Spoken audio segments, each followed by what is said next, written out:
It's the National Football League on EA Sports. And we'll get a look at the Penguin, Jalen Waddle. He's been a production machine with a 1,200-yard season going to this point. It's the Dolphins and the Chiefs, and it comes your way next on EA Sports. Well, much of the country is struggling under cold temps and some of that white stuff. No such troubles here at Hard Rock Stadium in Miami. Today on to Week 15 in the NFL, and we've got a good matchup in store, as it'll be the Kansas City Chiefs taking on the Miami Dolphins. With Charles Davis, as always, I'm Brandon Gaudin. And Charles, you talk about storylines in this one. I think it begins and ends with our two quarterbacks, certainly two of the best in the business. And nowadays, I don't think you can get by for long periods of time without a top-flight quarterback. The way the game is played, with all the responsibility he has and how the game flows through him, if he's not on the top of his game, your team's not going to benefit at all.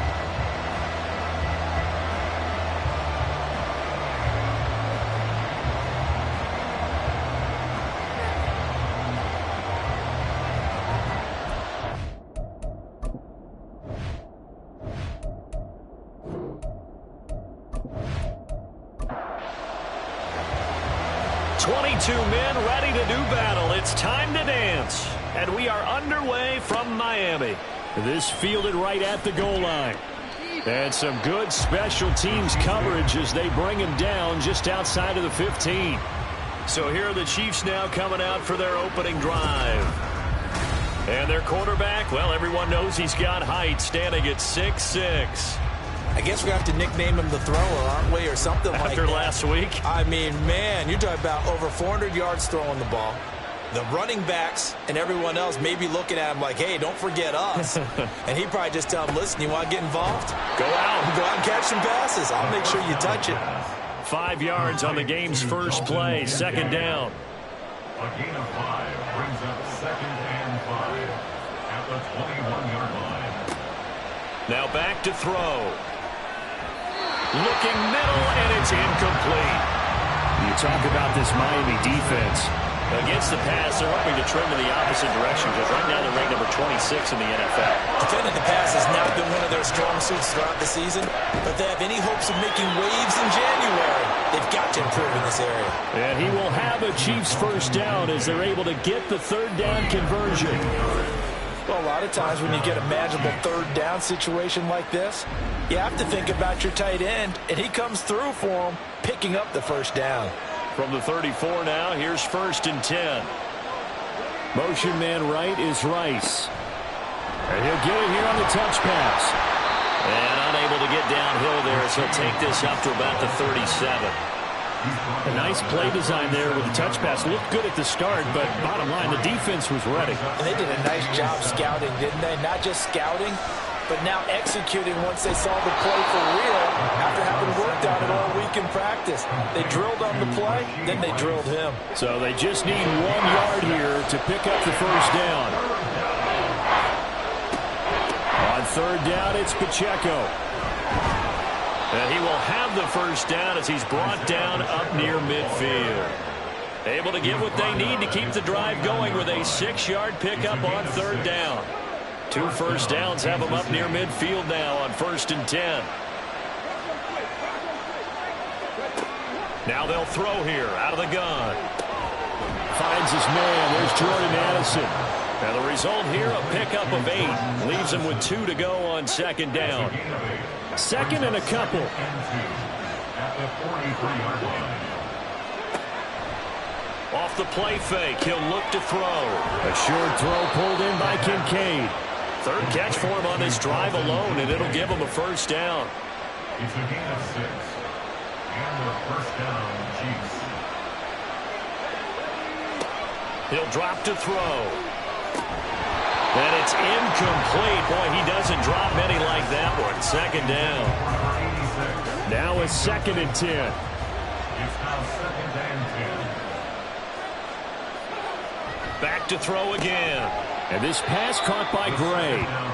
He'll get only 3 there, so it leaves him with a 3rd and 7 ahead. So 7 yards from the first down here as they come up to the line of scrimmage. to throw again. And the throw there going to be incomplete. So 2 third-down conversions on this drive, but not able to get a third, and now they deal with 4th down. Now Harrison Butker for the field goal try. On the right hash, officially this will be a 51-yard attempt. Butker's kick here is good, and the Chiefs are out to a 3-0 lead. Well, when they began that opening drive, they didn't have the best field position, but they were able to move the ball enough, Charles, to just get in his range to take the 3-0 advantage. Absolutely, because considering where they began that series, I think they're pretty happy to be sitting at 3-zip right now. And only able to get this to the 19, so probably should have opted for the touchback. So here come the Dolphins now as they get set to take over on offense. And they will be led out by their second-year quarterback. You talk about the pause that refreshes. I think it's come at a perfect time of the year for them, hasn't it? You know, it's the season is starting to wind down, got a little bit of a break. But how about the guy calling the signals? He's got to be excited about that because now he didn't just get a game plan for 1 week. He was able to work on it for... He's got a man complete. And they're going to have this across midfield and inside their 45. Defense. After the penalty, a fresh set of downs. It's 1st and 10. Up the middle, Achane. And they went the wrong way there. Losing yardage back at the 43-yard line. He'll lose a yard there, and it's 2nd and 11. You talk about this Chiefs defense.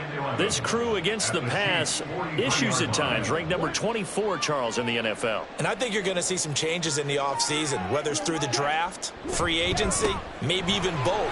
They definitely need some help in the secondary. And he'll take this close to a 1st down at the Chiefs' 33. They get 9 yards back on the run there, and they're left with a much more makeable 3rd and 2. Operating from the gun, Jarrett has taken in by his big tight end. And he is going to have the Dolphins 1st down, and comfortably so as he gets 5 there on 3rd and a yard. The Dolphins at 11-2 now, and they come in off the extended break from the bye. And I think it was much needed as well because you play 2.5 months. You know you're ready for some time off in order to get prepared for the home stretch. In fact, when they looked at the schedule to start the season, I think they liked where their open week fell. Give him 12 yards there. The Dolphins have a 1st down. Charles, they won last week despite him not running the ball well. They told us need to get him going. Runs like that help. And they talked to us about leaning on him because, as you noted, last week they didn't have to. Still won the ball game. They leaned on other people to give him the yardage that they needed, but they really want him to be that guy, and that's what they're doing early in this game. Now 2nd and 9. Brings up 2nd and 9. Off the bootleg, Jarrett finding Waddle crossing the field and bringing it in. This one good for a 1st down, and also that is catch number 94 and now on the season. I think he has to be saying to himself, how did that not wind up a touchdown? Remember, you just need the tip of the ball to cross the plane. It's not going to get there, but they're going to be set up in great shape with 1st and goal. Achane looking for a signal, but none forthcoming. They stopped him shy of the goal line. No gain on the play, and it's going to be 2nd and goal. Leads to 2nd and goal. Achane once more, and this time he'll score. Touchdown, Miami. And that caps off what was really a balanced opening drive for them, Charles. They work in the rushing game and the aerial attack, and they end it with a touchdown. Strong in so many ways, wasn't it, partner? Their ability to throw it and run it and accomplish their goal, they've got to like the way that they started this ball game. Extra point by Patterson, up and good. And that makes it a 7-3 lead.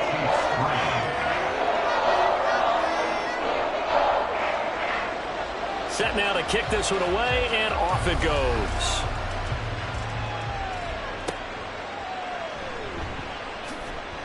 And he had no room to run as he's tackled down inside the 20. Kansas City taking the field for their 2nd drive.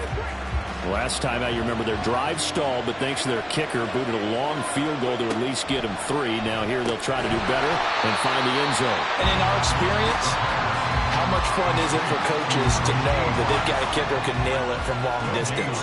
Now, the hard part is, as an offensive play caller, you don't want that in your head too much where you're relying on it, and he goes out and gets the job done for them. But I'm quite sure he would be content to just kick extra points from here on out. Yeah, absolutely no question. I think his teammates would be okay with him just kicking the extra points as well.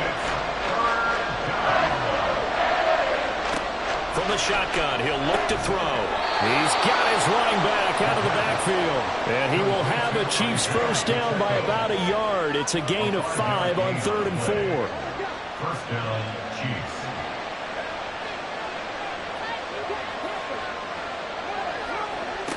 They'll stick with the passing game as he looks to throw. They'll set up the screen to Pacheco. This will be stopped about 2 yards shy of the marker. 8-yard gain, 2nd and 2. So from the 37, here's 2nd and a couple. At the 37-yard line. Here's Pacheco headed right. Fights through and now a crease. And they're going to have this across midfield and inside the 45. Holding offense.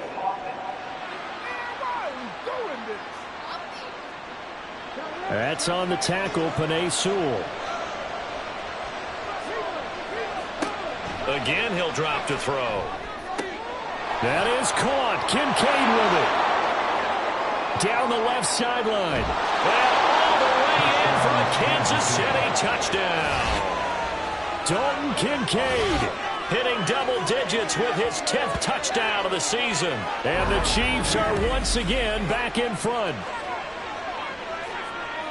Pretty good response. They had given up the touchdown and the lead, but they struck back. And I love the way that they just saw it happen, took a quick exhale on the sidelines. So let's go get it back and fast. Let's go ahead and throw the ball downfield and get our own 6 points. A huge chunk play to regain that lead. Extra point by Butker is on target, and the lead is now 10-7. Now after the touchdown, here's Butker on to kick it away. And here comes a return from just beyond the goal line.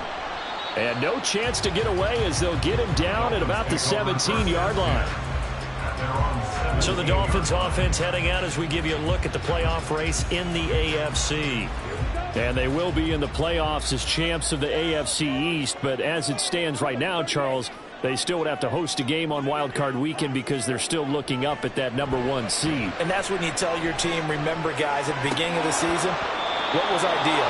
Let's win our division and get to the playoffs. That was job one. Let's not get greedy about the whole thing because whether or not they end up with a first-round bye or not, you and I both know this team's going to be a tough out in the playoffs. Toward the sideline, and look at that catch. Dragging the toes, and that's going to be a first down. Well done. That one good for 16 as the drive continues. A lot of tight ends just use their size and their strength, try to occupy some space and kind of body people away and catch the football. But not this guy. He's a refined route runner. Makes me wonder if he took some dance classes in his background with his footwork. On first down, Jarrett. And his throw here is incomplete. One thing that you're going to see from this offense is that they love the matchup with their wide receivers against this secondary. That one wasn't successful, but don't expect them to back away from attacking all game long. A throw over the middle, taken in. They get 6. That'll leave them with 3rd and 4. I think defensively you're okay with that. Here in the first quarter, he's going to get some catches, but they rallied to him quickly. And that's what you count on, and I like what you just said. First quarter, can you do it all game long? They catch it, you tackle, they go down on the spot. Because when you're able to do that and you don't give up big chunks of yardage after the catch, now you put the offense in a position where every series they have to work hard to pick up first downs, and you tend to stall them out when you do that. Now on 4th down, on is the punt team sending this one away. And he couldn't get it to check up. That kicks all the way into the end zone for a touchback. The KC offense out of the huddle, ready for their next drive. Well, certainly they'd rather have the scenario they had last time out, Charles. Remember, they had... They took it in the end zone. Now this is going to have to be a longer, more sustained drive if they want to get points. Yeah, a little bit more of a quick strike opportunity last time by where they were on the field, and you're exactly right about that. But now, backed up a little bit, what's that old expression we love to use? Time to matriculate the ball down the field and try and do it again. The Chiefs with the football as we start the second quarter, as they've got it 2nd down and 12. He'll look to throw. And that'll be incomplete. Took a pretty good shot as he tried to pull that one in. Couldn't hang on 3rd down. Let's see what they have drawn up here. A little bit behind the line. 12 yards needed to gain a 1st down. He's got his target. That's complete. And they're going to get this beyond the 40 before he's taken down. A good pickup there, 26 yards. We often hear the phrase sure-handed tight ends, and he certainly fits into that category. Plus, he's got a quarterback who knows to look his way when they need a big pickup. And on this play, he finds it for the 1st down.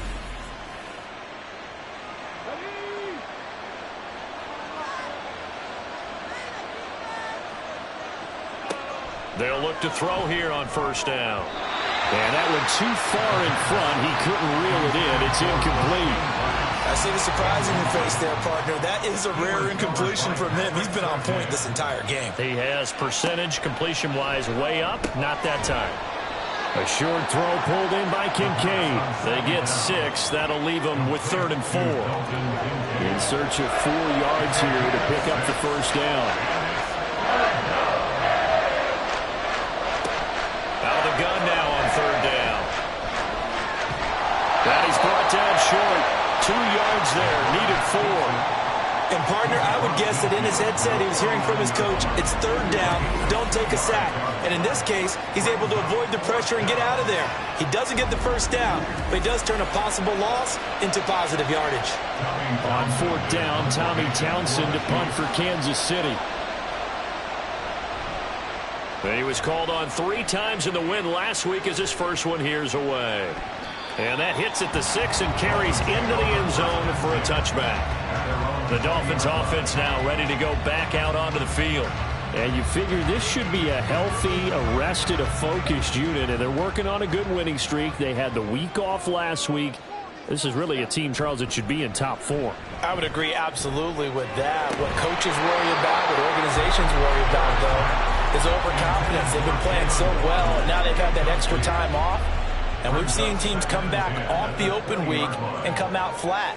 So what a lot of good coaches do is they kind of game plan for that with their teams. On defense, they may blitz more in the beginning to get them going. On offense, they may go more up-tempo. Anything to get them out of that lethargy right at the beginning. Now they face a 3rd and 10 after back-to-back incompletions. Looking to throw. Jarrett. And this is dropped. Oh, it's incomplete. He had a big gainer in his sights, but he could not reel it in. And that is not what you expect from a receiver of his caliber. Sometimes you get a little ahead of yourself. You don't look it in, and all of a sudden it's on the ground. A surprise to all. And a fair catch taken back near about the 35, 36-yard line. A 40-yard punt, no return, and it's Chiefs football, 1st and 10. The Chiefs in good position to start out as they come up 1st and 10 at their own 37.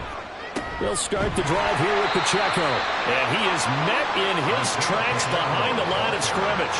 2 yards the loss, 2nd and 12. Sometimes you just sit back and marvel at what he can do defensively. Speed, strength, quickness, he's the whole package. And that package just wrapped up the runner for a loss. Here we go on 2nd and 12. That's caught by Kincaid, working the middle of the field. He's got this to the 30 before being taken down. It's a gain of 35. Let's just call it as we just saw it right there, a breakdown defensively. Seems like no one went with the tight end, and no one really did. Had all sorts of space in the middle of the field. Yeah, everyone else was covered, but he was not. Big play results. So the big play has him all the way down to the 30 now for 1st and 10.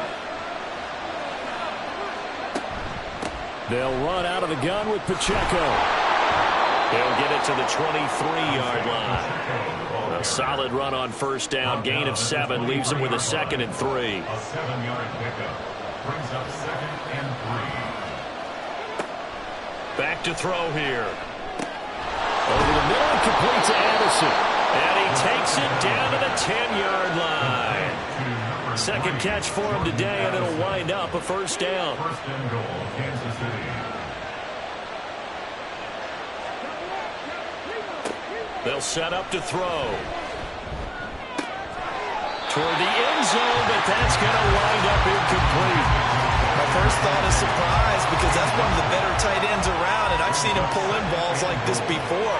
But how about a little credit to the defense forcing that incompletion? And that is caught for the touchdown, Kansas City. Jordan Addison from 10 yards out as his guys are able to extend their lead. That's why you've got your star out there. Throw the ball to him. They did. That's simply saying we don't care what coverage you put out there. He's so good, we're going there with the football anyway, and there's not a thing you can do about it. Inside the red zone, they go to him. He gets it done.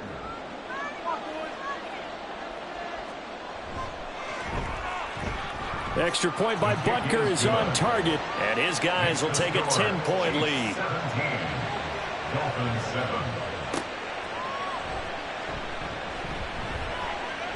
And he brings us out past the 20 to the 24. Miami's offense set and ready to go. They find themselves down 17-7 as they start this drive, 1st and 10.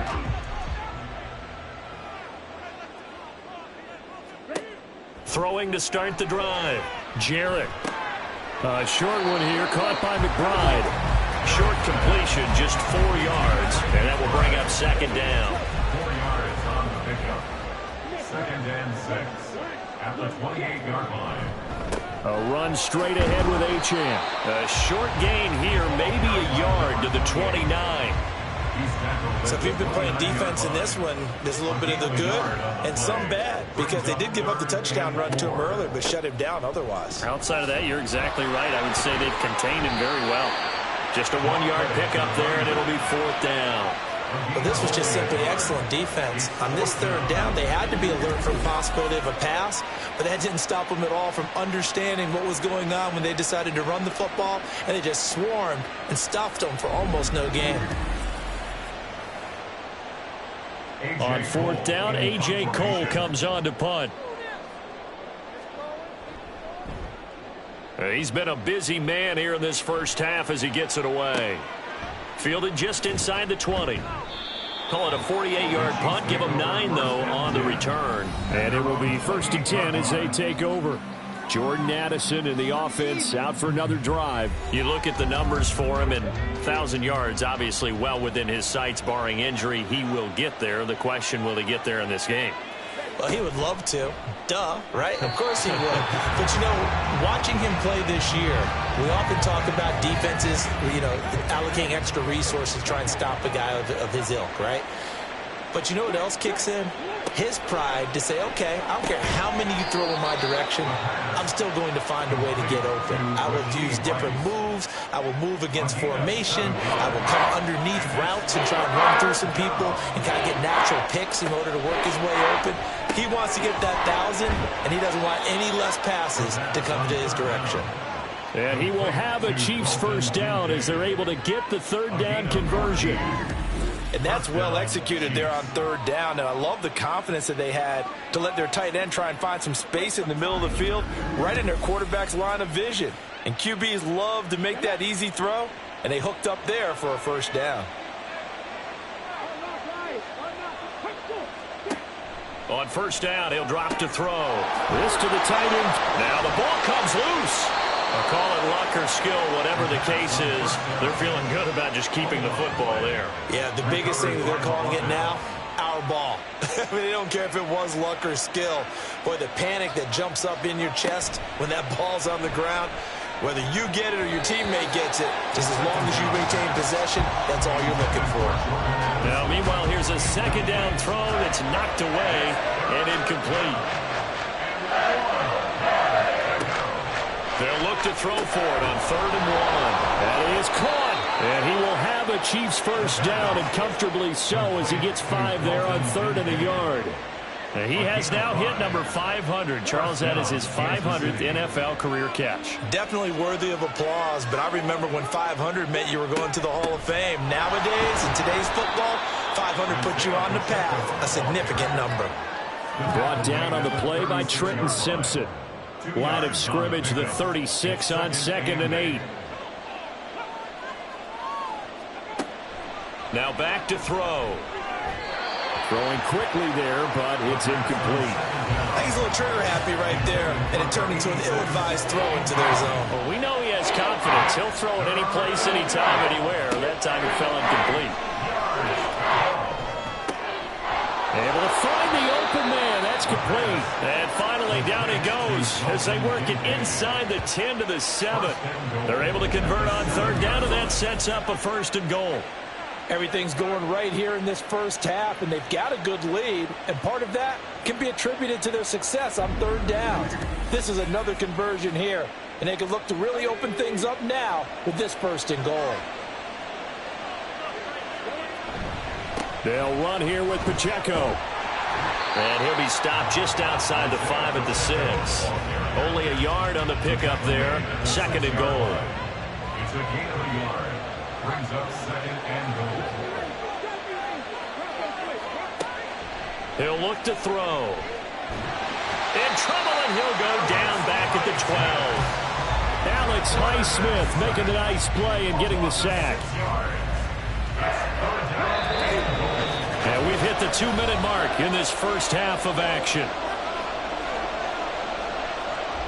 This has been a long drive. You got to figure a field goal would be a letdown. Can they convert now on 3rd and goal? On play action, they'll throw. And this is going to be incomplete. The Dolphins do the job defensively there, and now it brings up 4th. Well, that play was certainly a little bit different because on the previous play, he was sacked. This time, protection a lot better. Had time to survey the field and still couldn't find an open receiver. Butker's kick here is good, and that will open the lead up now to 20 to 7. So 3 points there, and they continue to build this first half lead. Yeah, every little bit helps, and the more that you can put together drives and start controlling the tempo, controlling possession, finishing with points, the better off you're going to be. Taken at the goal line. And he'll take it a yard or so past the 20, call it the 21. The Dolphins offense now working their way back onto the field. And right now these guys, they're shuffling a little bit, maybe doubting, because 3 straight drives have ended with them punting the football away. Yeah, so you start pointing fingers at each other a little bit, asking a lot of questions. What are you seeing? What are you getting? Maybe trying to narrow down your playbook a little bit and maybe get simpler rather than more complex in order to try and fashion together a drive. Throwing on 1st down. Jarrett. Finds his receipt. The ball comes out. And this ball recovered by the offense. But remember, they cannot advance it here in the final 2 minutes of the half. So this will be blown dead, and it'll come back to the spot of the fumble. Looking to throw on 2nd down. Jarrett over the middle and complete to Waddle. Now the Dolphins going to burn the first of their timeouts, as the stoppage will come with a little under a minute to go in this first half. Pass complete. George Pickens with it. And he gets this inside the 35-yard line. From the 34 now, here's 1st and 10. Back to throw again. Targeting the out route, and he completes this to Metcalf. The Dolphins going to take their 2nd timeout, as they'll stop it with 27 seconds remaining here in the 2nd quarter. Now here's a pass on 1st down that's knocked away and incomplete. He didn't just deny a big throw there. He broke that one up in the red zone. An excellent play, one that may help save points on the board when this drive is over. They'll look to throw again. Looking left sideline, incomplete. What would look like a march to the end zone has hit a momentary roadblock with that incompletion. No need to panic. They just got to come up with a high percentage play call and see if they can get their offense back on track. Now yet another incompletion here as they fail to connect on third. Well, how about the coverage we just saw him break out on third down? Dime defense, blanketed the field with extra defensive backs and speed, unable to find an open hole to complete that pass. Patterson's kick is good. And that cuts into the deficit. It's now 20-10. So he's been automatic to this point of the season, and he connects on the field goal there. And what a luxury it is to have a kicker you can depend upon, partner, because he hasn't missed all year long. Converts on that one as well. And kudos to you. You didn't jinx it. And he won't quite make it to the 25. The Chiefs offense about set to begin this drive. And with 10 seconds left, not really enough time to put something together. A nice burst there as they'll get about 7 that time on the first down run. So we've reached halftime with the visiting Chiefs on top. As we go up to Orlando now and hand it over to Jonathan Coachman with our EA Sports Halftime Report. Take it away, Coach. Okay, Brandon, time for a sprint to the finish, as it's time to get you caught up with what's happening around the NFL here in a pivotal Week 15. We'll start up at Gillette Stadium in Foxborough, and it's the Patriots leading that one in the second quarter. The Patriots trying to hold on and claim victory. From there, we're off to check out another game, and they've got the lead in their ball game over the visiting Carolina Panthers. Mecole Hardman up near 100 yards receiving with a touchdown as well. Lastly, let's get up to Buffalo to check on the Bills. And they were losers in their ball game as they were outplayed by the visiting New York Jets. Justin Herbert sharp in the victory as his guys find the win column for just the second time all year. We were certainly treated to an entertaining first half. Both these teams with some high points and maybe a couple of low points as well. So it's going to be a question of who can be the most disciplined team going forward. Okay, Coach, thanks as always to you and the gang in Orlando as we welcome everyone back in for quarter number 3. The Dolphins down on the scoreboard, but they'll have it first as we get going in this third quarter. From a couple yards deep, he'll bring it out of the end zone. And he'll get it up past the 20 to about the 22. The Dolphins getting set to go back to work here in quarter number 3. And right out of the gate, they face what you'd think could be a pretty important drive. I would say so. You know, they're down 2 scores. That's not the end of the world. It wasn't the strongest of first halves, but for them to start clawing back, they've got to start putting a little pressure on that defense, start cutting into this deficit. You can't have 3 and outs and expect to get that done. He'll try again with the arm here on second down. His throw incomplete. Nice back-to-back plays defensively. They're stacking momentum now. 1 incompletion, 2 incompletion. They're going for more. To throw on third down, Jarrett. And this pass broken up. And the contact well timed there, and now 4th down. You get the sense that they're saying we're not playing up to what we're capable of, and we're deep enough into the game that the early jitters are long gone, that they should now have some sense of continuity and be able to make some of these plays that they have not been doing so far. A 41-yard punt there with no return, and they will take over 1st and 10.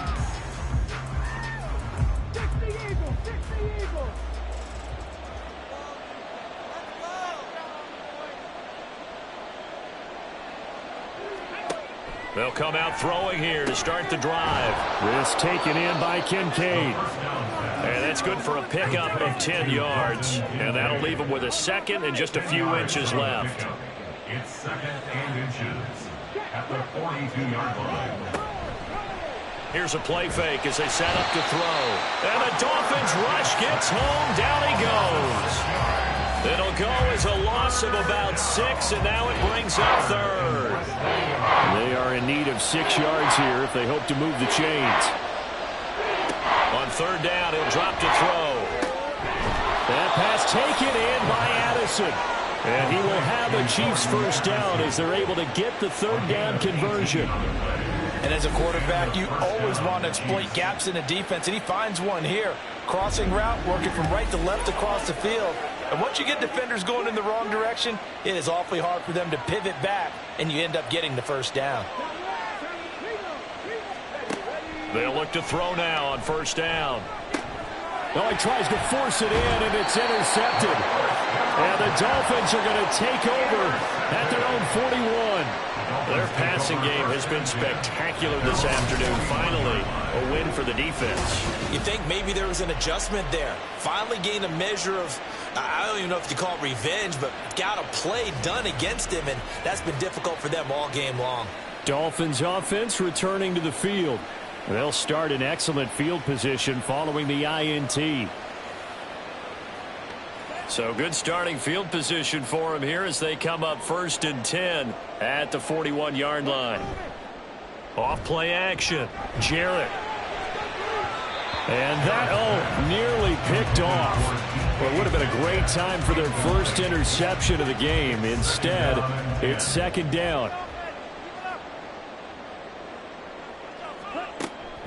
Back to throw.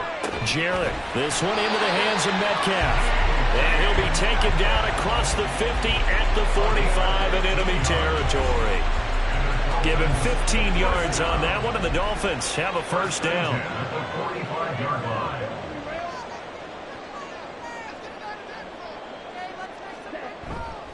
Off the play fake. Jarrett. A short one here, caught by McBride. And he's going to get a solid gain of 9 before being brought down. 2nd and right at a yard. 2nd down and a little more than a yard here. At the 36-yard line. Off play action. Jarrett. Caught by the tight end Watson.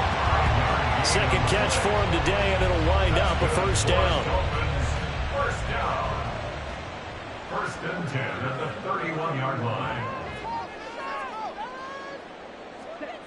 They'll stick with the passing game as he looks to throw. He'll find Metcalf. And just 3 yards on the catch there. He couldn't get away. And it's 2nd down. Brings up 2nd and 7 at the Chiefs' 28-yard line. Again, he'll drop to throw. Catch is made by Metcalf. It's so close. He gets it to the 1. Out of bounds right there. That'll be marked as a 27-yard pickup. And that's a nice job of working his way open down in the red zone. Looked that one in and then made a beeline for the pylon. He didn't quite get there, and you wanted to give him a little extra for the effort, but instead he sets his guys up in excellent shape for the 1st and goal. 1st and goal, and they got to be thinking a chance to get right back into this football game. They'll run. Achane. And he takes it into the end zone for the Dolphin touchdown. Devon Achane with his 17th rushing touchdown on the year. And the Dolphins have cut it back within a score. Sometimes offense can get too cute down near the goal line, but there's nothing fancy about this one.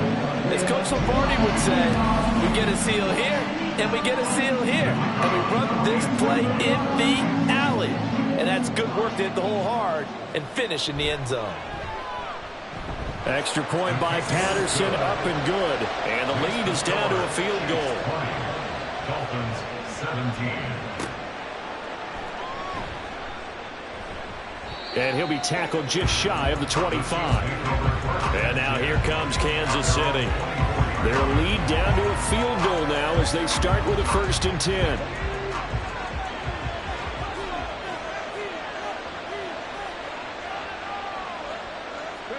They go back to the air here after the INT on the last drive.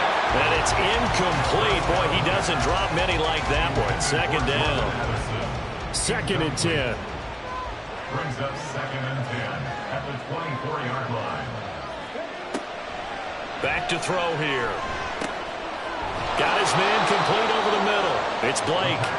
They get 7 out of that, so they're left with a 3rd and 3. Coming up here looking for 3 yards to pick up the first. On 3rd and short, they'll try and pick it up through the air. Over the middle, complete. That's Blake. And he's just going to be short here, barely. maybe by a half a foot. It'll be 4th and inches. Here's the Chiefs punter now as he'll kick it away for the second time.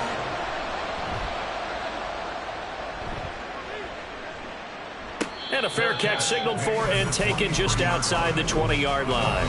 So a change of possession here on the punt. And it'll be Dolphin football. Now this offense back out and set to go for their next drive. For this offense, Charles, remember the last time they were out here, marched it nearly the full length of the football field, and a lot of the attack went through the air. So now they're seeing if they can duplicate that performance. Okay, if I show my age a little bit, partner, because I can hear my high school coach, John Ford. I can hear his voice in my head.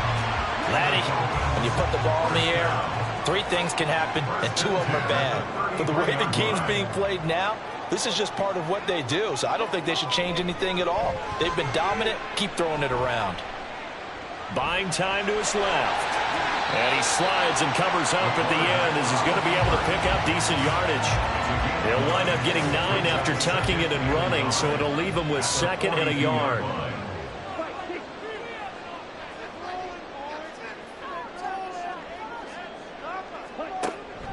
Looking to throw. Jarrett. They'll swing this out wide. Here's Achane. And taking it across midfield and just shy of the 40. 17 yards on the catch and run. It's a first down. Caught that look from you there, partner. I think we're on the same page on that one. Just his first catch. I think we both thought he'd be a little more active in the passing game. Let's see if that's the start of them trying to get the ball to him a little bit more here in the second half. So now 1st and 10 in Chiefs territory at the 41. And they'll give this to Achane. And he'll manage to pick up about 4. It's 2nd down. I have to think a major focus of the halftime meetings had to be figuring out how to create space for the running game to get operating. Well, what you pointed out to me at half seems accurate. That line has struggled to sustain blocks. Yeah, I would agree with that totally. They've got to focus on staying on their double teams at the first level, make sure that block's secure before they slide off and try and chip someone at the second level. 3rd and 4. Brings up 3rd and 4.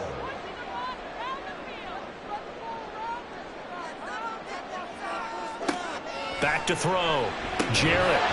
And this pass broken up. Excellent coverage there on 3rd down, as that was not an easy one to hold on to. As his old brain remembers, when I see 5 wide receivers on the field as a defender, I know the ball's coming out hot. They expected it and got there and popped it free. Now on 4th down here, that pass knocked away and incomplete. The Dolphins can't convert on 4th down, and the Chiefs defense comes up with a stop. Now that's just simply good coaching and excellent technique on that play. You know why? Because everyone wants to rush the passer when they want to throw the football, but you're not always going to get there. So what are you taught to do? When the ball's finally thrown, get your hands up in the passing lanes, and they batted that one away. No. They'll come out throwing here on 1st down. Thrown outside to Kincaid. And he'll have it past midfield almost to the 40 before being taken down. That one goes for 24 yards. 1st down, Chiefs.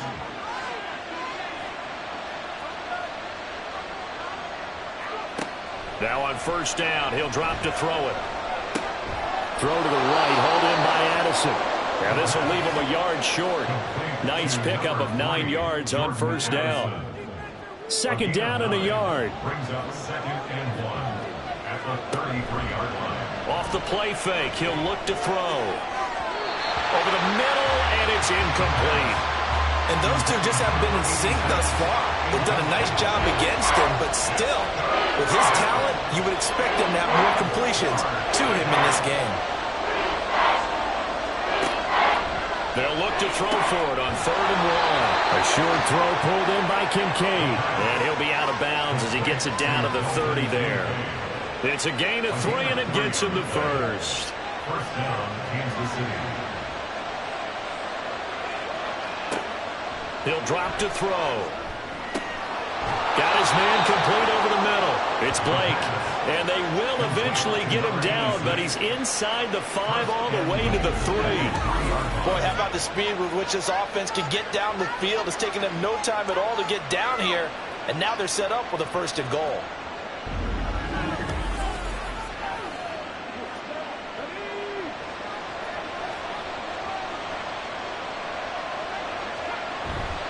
Now a play fake here on first down. And he is going to go down. Back at the 11-yard line. Not the first and goal play they drew up. Multiple defenders in to bring him down to the ground.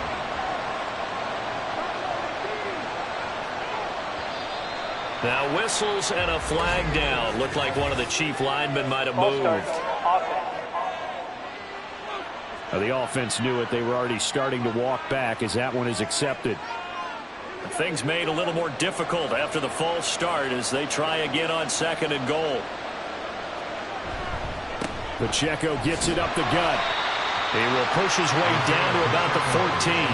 Only a couple yards there, and that's going to set up a long third and goal.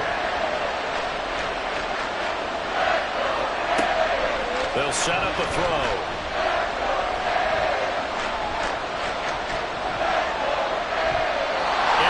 Incomplete.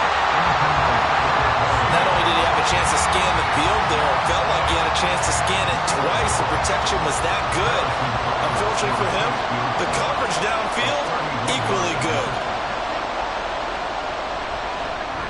Butker's kick here is good, and that will double their lead as it's up to 6.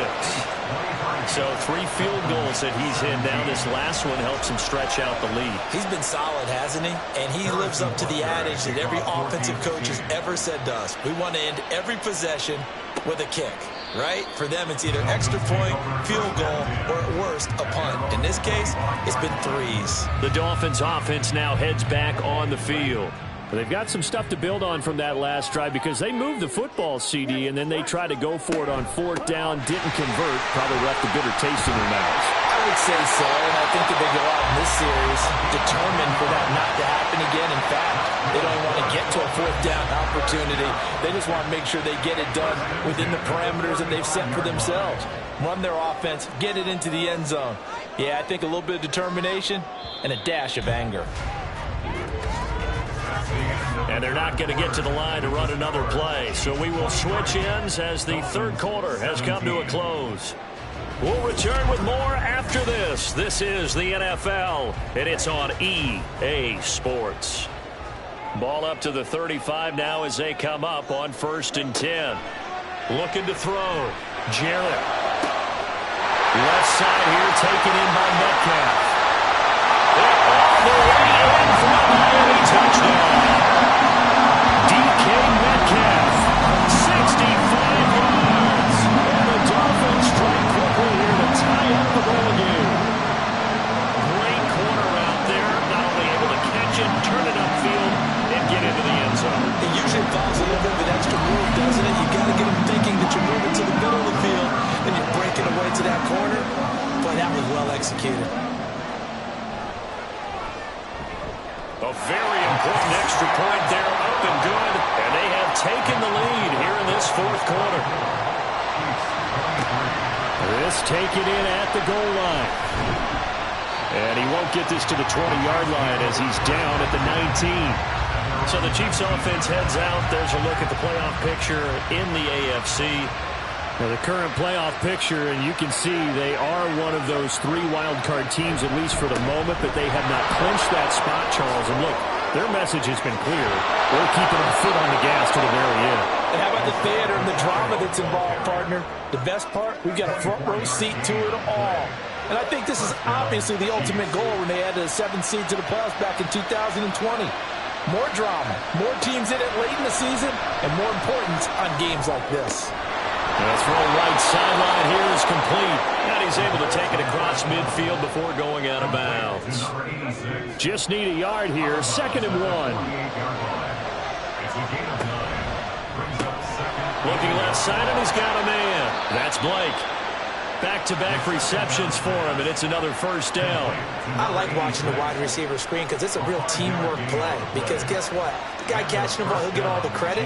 But how about the people up to block in front of him? Either fellow receivers or offensive linemen.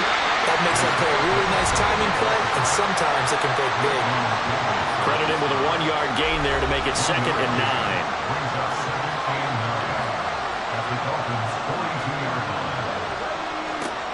Back to throw. Quick hitter here, it's complete. And He'll be stopped at the 35, but not before he picks up 7 yards. And the question now, can they get closer on 3rd down? A field goal from here, you're looking at right about a 52-yarder. They'll try for the first with Pacheco. A loss of a yard, and it brings up 4th. There's no question that coming into this game, this defense is pretty vocal about its desire to take this running back out of his game. And all that pregame whooping has turned into results. So the field goal unit is on the field as this is a big spot right here. This for a 4th quarter lead. And his kick is no good. Oh, by the slimmest of margins, he missed it wide to the left. And that'll keep this a 1-point game. Well, this winds up an empty possession. Everything looked okay. He just never got the ball on target. And knowing him, he'll be disappointed with that effort. Get a look at DK Metcalf as this offense returns to the field. Let's see here, Charles. 6 catches, over 100 yards. Call that a pretty good day at the office. And I love the accumulation, the catches, the yardage. That means he's having a pretty good impact on this ball game and really helping his team out in a big way. He wants the football again, right? And it's funny because some of these receivers are very vocal about how much they're getting it. Others are quieter, but they still let you know, give me the ball, I'm going to make a play. So now 1st and 10 in Chiefs territory at the 30-yard line. Back to throw. Jarrett. That's going to be caught by Pickens. And inside the 20 before he's brought down. A Miami 1st down, that one going for a gain of 11. That's good for a Miami Dolphin. 1st and 10 at the 19-yard line. Operating from the gun. Jarrett. He's got McBride here over the middle. And the Dolphins are going to be set up with a 1st and goal here as the tackle made at the 9. So 1st and goal, 6 points here would go a long way toward wrapping this one up. Off the bootleg. Jarrett. This will be caught at about the 5. That'll bring up 2nd and goal after the gain of 5. So a decent gain there, but not their 4th consecutive 1st down like they had on the first 3 plays. You sound almost disappointed there. You want to fire the offensive coordinator on that one or what? They'd gotten into a rhythm. I thought they were just going to keep going. Well, almost a win for the defense, but if that's your win, you're not doing very well right now. A lot of tired bodies on that field, but this is a big play, 3rd and goal. They'll look to throw again. Pass incomplete, but the flag in the backfield, and this might be a roughing call. Personal foul. Roughing the passer. Defense. Boy, tight game like this, 4th quarter, personal foul penalties, a no-no. Yeah, we know the emotions are running high. The tensions are the same. Who can control them best could ultimately win it. And he pushes forward but comes up short of the goal line as he'll get a yard down to about the 1. If nothing else, they've already taken a couple minutes off the clock here already as they come up 2nd down. And they'll run again. But he will lose yardage here. Back to the 4-yard line. It'll be a loss of a full 3 yards there, and it also brings up 3rd down. Now, obviously, that's some good work there defensively, being able to stop them and bringing up a key 3rd down. But if you're on the offensive side of the ball, there's an opportunity because I know what defensive guys are thinking right now. Just stop them, get to the ball. That means they might not be sound defensively. There could be some opportunities. And you said key 3rd down. Highlight that word. Put it in bold. Here we go. Meanwhile, on 3rd down, they take a shot at the end zone, but it's incomplete. So on 4th down, out trots the kicker in a big spot here. This to get the lead up to 4. Patterson's kick is good. And that'll move their lead up to 4 now. So they get to 3, but you wonder now, is that going to be enough? Excellent question, because when I look at the smiles on that side of the field, it's a little tight, aren't they? If they had scored a touchdown there, those would be big half-moon grins right now because they'd feel a whole lot better about their position. And a touchdown in the other direction, all of a sudden they're down. So now here are the Chiefs as their offense makes their way back out onto the field. Here's Pacheco to begin the drive. And they'll get him down after a pickup of 8, 2nd and 2. Good yardage there on first down. Exactly what you want. Get yourself set up to keep making first downs, keep the clock running. And if they're smart, you're starting to milk the clock. No hurry before you run your second down play. And getting this just shy of midfield, they'll spot it at the 49. 69 yards rushing for him now as he's carried it 13 times. Back-to-back good plays have him on the move on first down. Here's Pacheco once again. And a pretty athletic run right there as he's going to get this down inside the 40. 12 more yards there and another first down. Another carry for their leader and a good one. It's crunch time. They'll need him to continue to be productive in both the run and passing game in order for them to try and snatch a victory. On first and 10, here's Pacheco. Down to about the 37. He's had success on this drive, but not on this play. Finally, they bowed up defensively. I think they were determined not to let him take it pretty much all the way down the field. Yeah, it looks like they handled their run responsibilities correctly this time. What we call them run fits, everyone was in the right place. A second down pass play there, but it's incomplete. Not sure what happened out there, but it looked like the timing was a little off on that throw. Now, you know I'm a defender, so what am I going to say? Great defense. Darn right. They did something to disrupt that timing. Able to find the open man. That's complete. And he's got another first down as he's brought down at the Dolphins' 25-yard line. 12 yards on third down as the drive rolls on. Tell you what, he's been able to put the ball in some tight spots all game long. That throw, no different. Yeah, a lot of people would call it a gutsy type of a throw. I think he looks at it as, I can do it, so it's not that big of a deal to me, and I'm going to keep firing. This is caught by Addison. And they do get him down, but not before he's able to slip it inside the 5-yard line. A good pickup there, 21 yards. Here we go, first and goal. Back to throw again. Looking end zone, but it's incomplete. Down this close to the goal line, first down. Surprised that wasn't a run. I am, and you know I'm old school. I want to run the ball on first down in this situation because second down, that gives me an option. That is caught by Rice for a Chiefs touchdown. 4 yards on the touchdown grab. And the Chiefs have moved out in front here in the fourth quarter.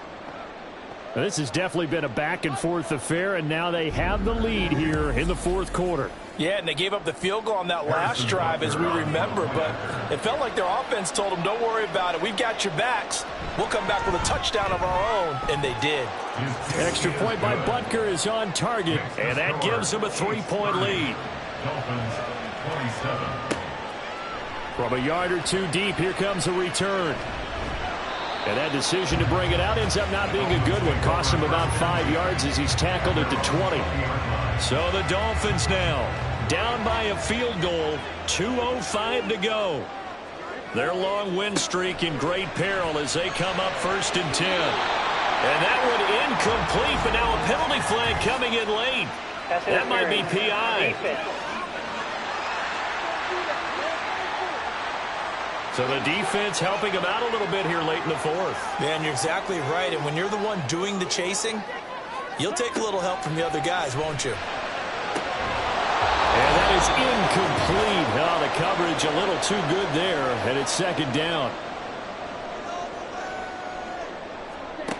Back to throw.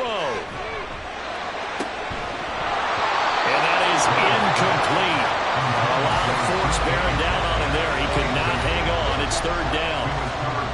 Right where this set of downs started, they need a full 10 here to pick up the first down and move the chains. Now yet another incompletion here as they fail to connect on third. Partner, they've got one chance left to keep this one going, and I think for you and me, let's think along with their offensive coordinator now. Has to think back, cycle through every play of this contest, and remember what's worked and what hasn't. Because right here, he needs the best play of the game in order to keep this one alive. He's got to complete to Waddle. And he will have the Dolphins first down as they manage to convert. And that'll keep the drive alive. And he picked up a little bit of yardage there. And now, in this situation, should be in no hurry to run a play really fast. Let the clock wind down.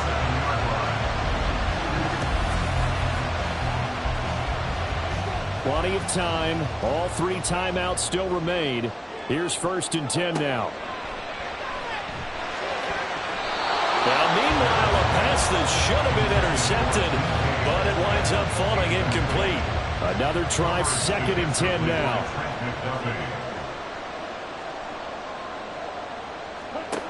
Back to throw. Caught by the tight end, Watson. And he's going to be out of bounds, but not before he takes it inside the 40. But just a gigantic play here, both sides. This is 3rd and inches.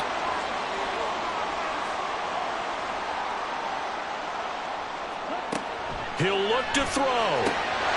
That is caught. And he'll be taken down, but he does have 1st down yardage. They'll look to throw. This one thrown underneath to Achane. Clock's under a minute. Still plenty of time, partner. They have all 3 timeouts. That means they have plenty of options in their play calling and where they target on the field. They can throw it downfield, maybe even in the middle, and use their timeouts. Here's 2nd down. He's back to throw. And he will slide to a stop. He does have the 1st down. The Dolphins going to take their 2nd timeout as they get the stoppage with just under 50 seconds remaining in the 4th. Throwing on 1st down, but this one winds up to be incomplete. Limited time left on the clock after that incompletion, so I think both sides are going to savor every second to prepare before the next snap. Because once the ball's in motion, it may be a non-stop push to finish this drive off. Everyone better be on the same page right now, because I think they're going to try and get several plays off in quick succession if they can. And now a tough spot here. This is 3rd and 10. Operating from the gun, Jarrett. Working the middle of the field, and he's got a man complete. And the Dolphins are going to have 1st and goal as they try to finish off this drive with 6 points. They'll stick with the passing game as he looks to throw to the end zone, but it's incomplete. Let's face it, this defense is happy. And I believe the referee's been buzzed. Yeah, they want to take another look at this call, and it's certainly a big one here late in a tight game. They're taking a peek at whether or not those feet were in bounds, and obviously a big call here in the end zone. And not just the feet. How about the hands? How's the ball possessed while the feet are hopefully getting down in bounds? That's what they're trying to look at to see if it all comes together. So the folks in New York just going to wind up confirming what the official saw, as this play will stand as is. On 2nd down, a run by Achane. And the hole closes quickly here. He can fight only to about the 4. And whistles, and they take their final timeout with 7 seconds left.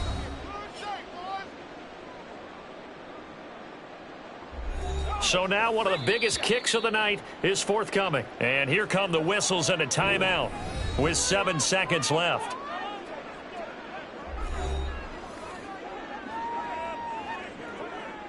Riley Patterson now on for the field goal. This to potentially send us to overtime.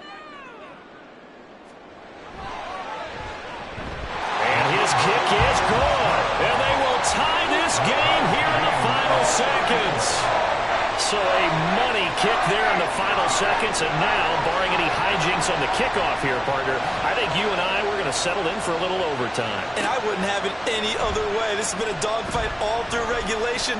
No reason to think it won't continue in the extra period. They'll come up 1st and 10 here.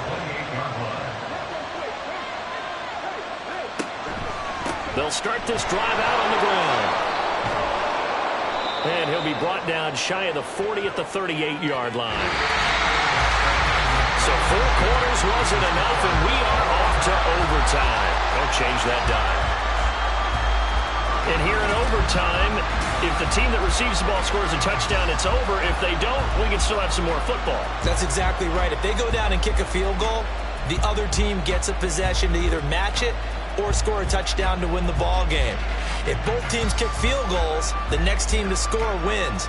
But if the receiving team throws a pick six or fumbles the ball and it gets picked up by the defense and they score, the game is over at that point. And they will play it safe here and bring this one out to the 25. KC's offense ready to take over. Well, they fought hard to reach this point, Charles, and now what an opportunity. They've got the ball first, a chance to take this overtime win away from the hostile crowd. And you know, as the quarterback steps into the huddle, the first thing he's telling his team is, remember, we need 6, not 3. So we don't need a good drive. We need a great drive. And this is what they've been planning for. It's time to execute and take it downfield, even against all these odds. He'll try again with the arm here on second down. He'll check this one down to Pacheco. And he's going to be dropped following a pickup of 7 past the 30 to the 32.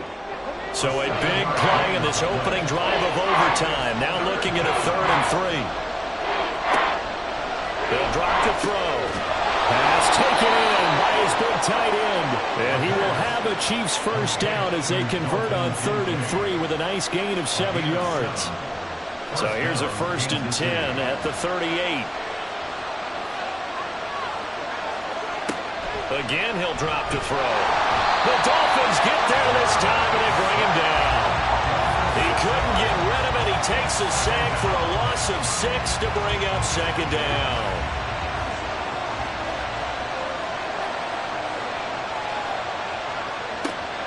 He'll look to throw. A throw out wide, going to be incomplete. I think the defenders have to feel pretty good, even though the ball was tipped in the air and could have become a big play for the offense. They actually won one because the guy flinging it today, he's having quite the performance. Couple touchdown passes, almost threw his first interception, but he's throwing it so well, I think Lady Luck was on his side. And he will have a Chiefs first down as they're able to get the 3rd down conversion. Charles, you get into these overtime situations, that's not a bad guy to dial into. Well, when you have to have plays, especially in a spot as you just described, we're in OT, you've got to go to the guys you can trust and you know are going to make the plays. What they say, it's not the X's and the O's, it's the Jimmies and the Joes. Now on 1st down, he'll drop to throw it. On the throw, led him too much that time. It's incomplete. Offense is moving a little bit, have them back on their heels, but they're in a brief pause by forcing the incompletion. That gives them a quick chance to regroup and try and mount a stand before they're backed up even more. Pressure, and he's going to be taken down. They sack him back right around the 44. Taken down for the 5th time this game. Multiple defenders there to get him. 9th play of the drive now on 3rd and a country mile. He'll drop to throw. Steps away to his left. And he'll just get rid of it. So 2 3rd down conversions on this drive, but not able to get a 3rd, and now they deal with 4th down. Here's the Chiefs punter now. On for a very important punt here in overtime.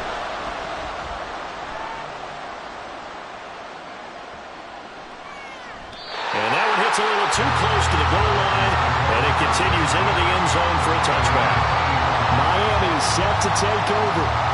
Well, their defense did the job, got off the field without giving up any points, and now, Charles, all they need here is a field goal, and they get the victory.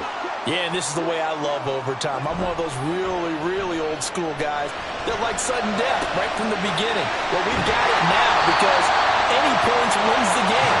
On defense, get a safety, a pick 6, fumble return, you can win it as well. So I'm really looking forward to this series and see how both sides play it.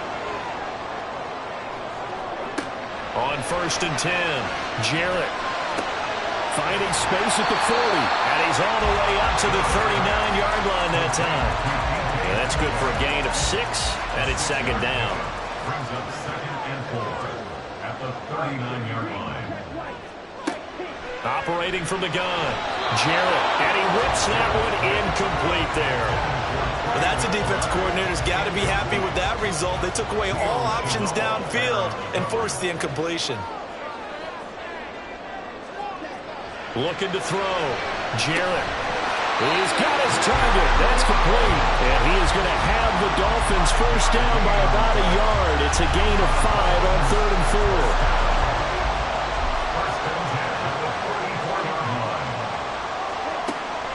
Operating from the gun, Jarrett. They'll find Metcalf.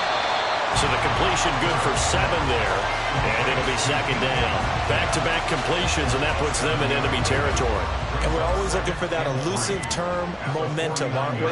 And I think they're building it with the back-to-back completions. Now they feel like they can either take a shot or continue to build it the way that they're doing now. Safe throws, get it to their playmakers, and see what happens. And Waddle going to have a Dolphins first down as the tackle made at the 42. On the handoff, it's Achane. And he's got it to about the 40.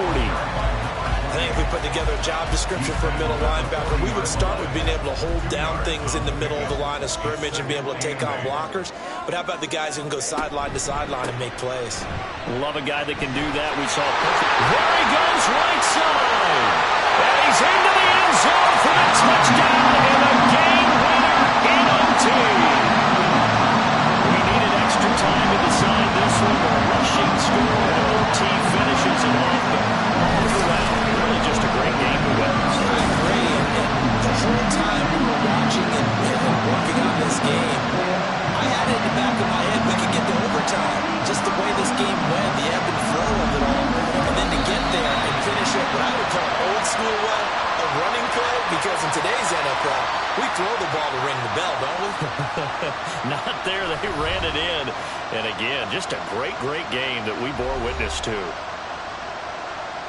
So for the Dolphins, they continue to roll as the win gets them to 12-2 on the year. And they'll get another home date next week as the Jaguars will come to town. Meanwhile, for the Chiefs, they'll drop to 10-4 on the year. And they'll get a chance to redeem themselves next week at home against the Chicago Bears. So that'll do it. For my partner, Charles Davis, and the best darn crew in the industry, I'm Brandon Gaudin. This has been a presentation of the NFL on EA Sports. The Dolphins are winners here as we say so long from South Florida.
It's the NFL on EA Sports.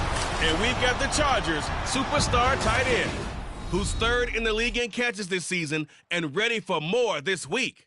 It's the Chargers and the Vikings. All that and more coming up next on EA Sports. Now we find ourselves at the stadium that played host to Super Bowl 52, the wondrous U.S. Bank Stadium in Minneapolis.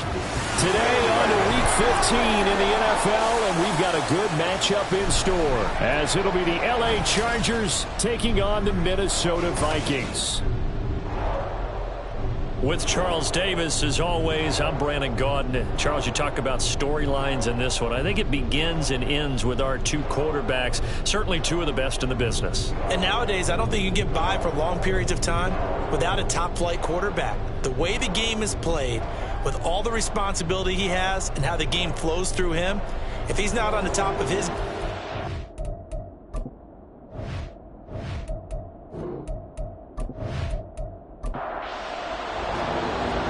The ball on the tee, we're set for football. And we are underway from downtown Minneapolis. And here comes a return from just... And the decision to bring it out, not a good one, as he's tackled at the 15. So here's the Viking offense making their way out. And a peek at the man under center. He has 5 full years in the league under his belt, now in year number 6. If you ask coaches at any level to design their ideal leader of a team, I think they're going to check every box with this guy. He's got the poise to handle responsibility. He stays calm under any kind of pressure, and he brings out the best of his teammates each and every week. And now a throw on first down there, but it's incomplete. Well, this defense for the Chargers very strong in that victory a week ago. It was a little bit enlightening talking with the defense coordinator about their performance last week, because the feeling was that it was a good, solid performance. They did what they needed to do to get the job done and get the win, but definitely a few lapses that they're looking to correct. This will be a loss of 3, and now a much tougher third down looming. And not an easy spot here. They'll be in search of 13 yards to try to pick up the first. Now on 3rd and long, they'll look to throw. Going underneath, he's got Hockenson. And they're going to stop him short of the first down as he's tackled at about the 21. They'll get 8, but they're going to have to punt here on the opening drive because that's not enough. The Vikings send out their punter. He'll kick it away after a 3-and-out on the opening drive of the game. And the win last week punted 4 times as this one's away. Returnable here from the 38. They call that a punt of 38 yards officially. And it'll be Charger football here as they take over. So here's the Charger offense making their way out. And trotting out there, a guy who's established himself as a veteran in this league, now in his 5th year at quarterback. We're seeing it more and more in this league, how teams love to have athletes back there taking the snaps, guys who can throw it and move around and get yardage with their legs if needed. He's one of the best examples that we see out there right now. He can throw for hundreds of yards one week and then run for 100+ the next. He adds an extra dimension that really confounds defenses when he puts it all together. And we see the emphasis early here. Get your star receiver involved, able to do it successfully. Not a bad start to begin with, that's for sure. And to me, this play says our guy is better than your guys. Because, you know, a player of his stature, he won't just be single covered all game long. It's going to involve multiple people. And right away, they told the other team, guess what? He's just better. Here's 2nd and 10. They'll run for the first time with Travis Etienne. That's some strong running there as he's down just shy of the 20 on the edge of the red zone. That one good for 13 and a Charger first. Well, there's plenty of real estate for him to maneuver on that run, and let's face it, it shouldn't be a surprise. He's one of the better backs in the league. Had to come into this game with the idea, slow him down, otherwise it's going to be a long afternoon. And good job of just fighting through one tackle there to pick up about 3. 2nd down coming up. On 2nd down, a run with Etienne. And brought down, but not before they get it inside the 10 to the 7. It's a good gain of 11. Sets them up first and goal. You were telling me this yesterday. This is exactly what they want to do on the opening drive, establish the ground game. Yeah, remember our conversation. We were talking about what one of the GMs in the league has told me repeatedly. It's a big man's game. It's not necessarily size. He's talking about playing some big boy football. Line up, get leverage, knock people back, and establish the run early. The 6-yard line, the line of scrimmage on second and goal. Another toe for ETN. And he gets him a little bit closer. He takes it from the 6 inside the 5 to the 4. Big play coming here. It's third and goal. They'll set up to throw. Looking end zone, but it's incomplete. This Minnesota D up to the task on the third down pass play. How about that? Red man coverage and decided to test him early. But it proved up to the task and forced the incompletion. And his kick is right there. It's good. And the Chargers grab themselves a 3-0 lead. So they're able to end that drive with 3 points in this one-possession ball game. And ideally, you want to end every drive with points. Most quarterbacks would tell you, let's end it with a kick, right? A PAT, that's number 1. Field goal you'll take. Punts, you really don't want to do that. In this case, they'll take the field goal and get prepared for the rest of the game. The Vikings offense making their way back out. Now let's give you a look at the playoff picture coming into the weekend in the NFC. These guys definitely hoping for a better showing than their last appearance. They couldn't really even move the football much beyond the shadows of their own goalpost, Charles. We'll see if they can get a better, more sustained drive going here. Yeah, and every team that we ever talk to says the exact same thing. When you start a drive from that deep in your own territory, the goal is a minimum of at least 2 first downs, because even if you have to punt then, you change the field position, right? You flip the field a little bit. They didn't get that done. This time they want to string together a nice drive and help themselves out. That one a first down pickup of 8.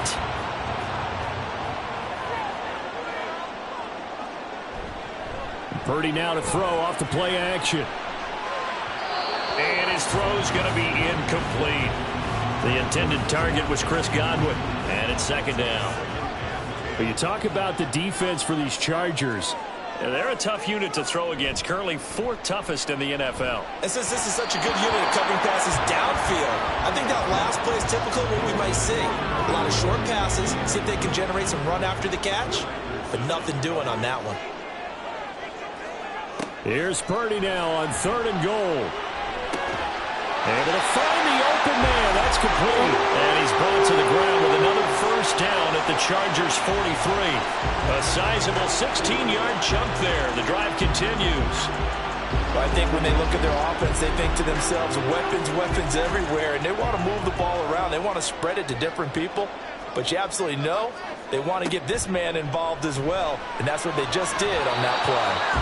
Now here's a pass on first down that's knocked away and incomplete. Well, anytime he reads man coverage, I don't think it's going to be the only time he'll try and hit that route to the outside in this game. He'll test the perimeter, but that time they were up to the challenge. And he's going to be down at the 35, gain of 7. That was a really nice run there to bring up third and short. After the incompletion on first down, it's awfully nice to have a running back that you can hand it to and put you back in a good situation. And he's not even going to get back to the line of scrimmage. A loss of a yard, and it brings up 4th. This defense is a difficult one to prepare for, one of the best in the league. They'll come at you from all angles, and they did a nice job there stopping him for a loss. The Vikings send out their punter as he'll punt it away for the second time. And this will be out of bounds at the what here? The 12-yard line. The Chargers get set to go here for their second drive. They've got a 3-0 lead and the football as they start 1st and 10.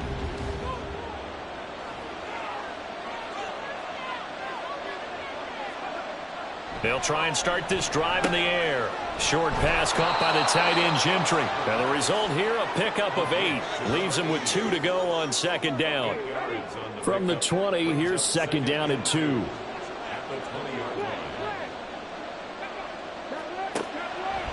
On play action, they'll throw. Throws out left. It's caught by Williams. They'll get 3 as the drive continues. It's a first down.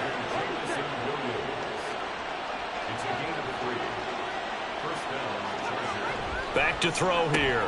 Short pass caught by the tight end Gentry. And this will go as a gain of 7 as he gets it to the 30-yard line. The Chargers at 11-2 now. And I tell you, it has been a few months now since they've tasted defeat. And they are without question the hottest team in football. And I'm really not sure who's going to beat them right now because, to me, they have to be the favorites to go all the way because they're not just beating teams. They're dominating them. It's been fun to watch them play, not just in their winning, but how they're getting it done. And that's caught inside the 30. And all the way in for a Charger touchdown. Jamison Williams, his 9th touchdown of the season. And the Chargers are able to widen their advantage. Well, you know he can be explosive, and he's ultra-explosive there on the fly route. And you know how many times we've talked to coaches and we've had quoted back to us, well, you know something? When you execute really well, it doesn't matter if they know it's coming or not.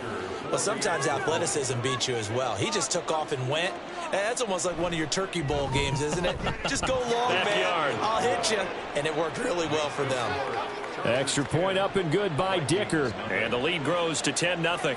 So an early 10-0 lead for them now as they kick it away. From a couple yards deep, he'll bring it out of the end zone. And only able to get this to the 19, so probably should have opted for the touchback. Minnesota's offense takes over possession. They'll look to get something started. They need to, down 10-0 early as they've got it 1st and 10. Purdy will set up to throw it here. And the Chargers rush is going to get there. Down he goes. Multiple players combined for their team's first sack of the game. These strong safeties, some people may not realize it. It's really like an extra linebacker, right? It really is because they're hybrids. Half linebacker, half defensive back. The linebacker in him on that play emerged. After the sack, it's 2nd and 19, and the road gets a bit tougher from here. Here's a give up the middle. And not much there at all as he'll get this only up to about the 11. And they only get a yard back there. They'll be left with a 3rd down and long. Now Purdy. And he goes down. It's a sack. They get him back at his own 3-yard line. Joey Bosa racking up sack number 12 for him on the year. The Vikings send out their punter as the drive goes backwards, so he's on to punt it away. And he'll just punch it out of there, and it's not a great kick. 37 yards on the punt with no return. And the Chargers will be set up pretty well as they take over in great field position.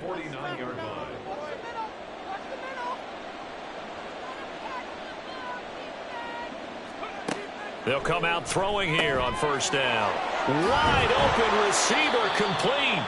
And he goes down, but not before getting this inside the 25. 25 yards there on the catch and run. So many times in my career I've heard coaches talk about completions are one thing, but as long as we're there at the catch and we get guys on the ground, we can live with that. But if you're going to give up 10, 12, 15 yards after the catch, then your defense is going to be in a lot of trouble. On 1st down, he'll drop to throw. He'll get that underneath Etienne. And they'll work it inside the 15-yard line before it's all said and done. A gain of 10 as they look to add on to this 10-point lead. On 1st and 10, it's Etienne. And he takes it in for a Charger touchdown. Travis Etienne. Touchdown number 22 on the season. And his guys now an extra point away from taking a 3-score lead. A strong, determined run there, Charles, to get in for 6 points. This is why it's such a team game, isn't it? And I know it sounds really generic and it sounds almost trite, but the blocks were made up front, offensive line, collective victory at the line of scrimmage and downfield. And how about the finish to the run all the way into the end zone?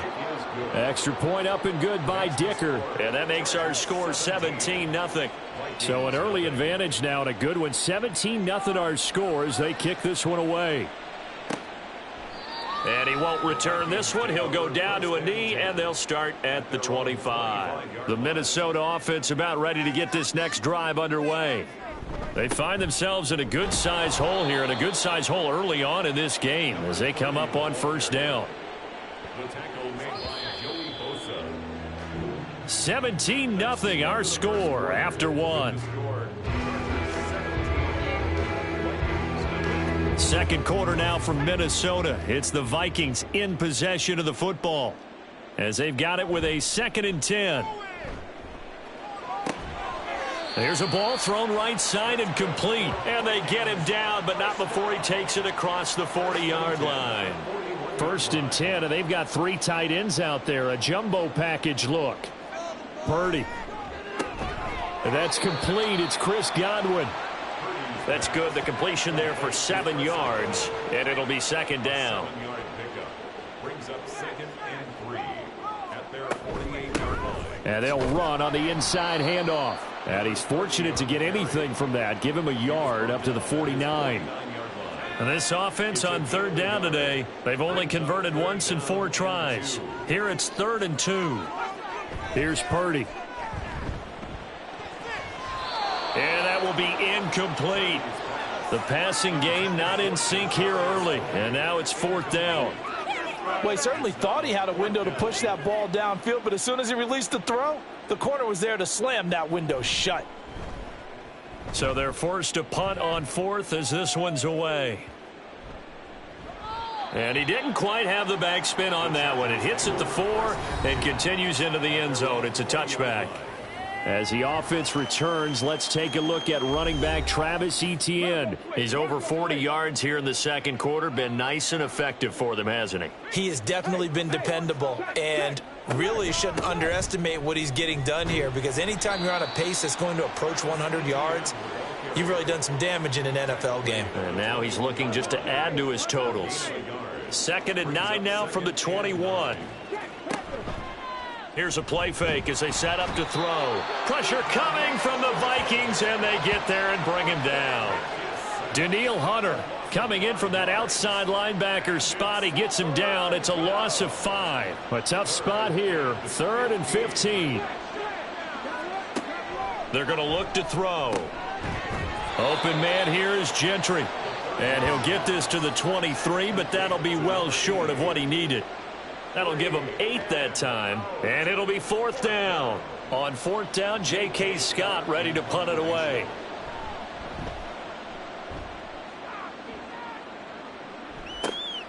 Fielded at the 33. 42-yard punt, 6 on the return. And the Vikings will take over here 1st and 10. And now out comes Minnesota. And we don't want to call this desperation time, especially in the second quarter, but you're down. You don't want to. No, but let me finish. Okay, my bad. You're down 3 scores already. You've done nothing offensively, nothing on this. There he goes, left side. And they'll get this well past midfield before being stopped just before the 35. Good yardage as he rumbles for 24 and a first. What I continually hear from running backs and offensive linemen is how often they're actually getting together to watch film so they can get in sync with each other, understand blocking patterns better, how a running back likes to cut, what he wants to do. And, boy, it all came together on that one. That's one where they watch that and say, hey, we did everything we were supposed to do right there. That looked like the play we drew up and designed. And then we got to see it unfold in real time. And they get 17 more on that one and another first down.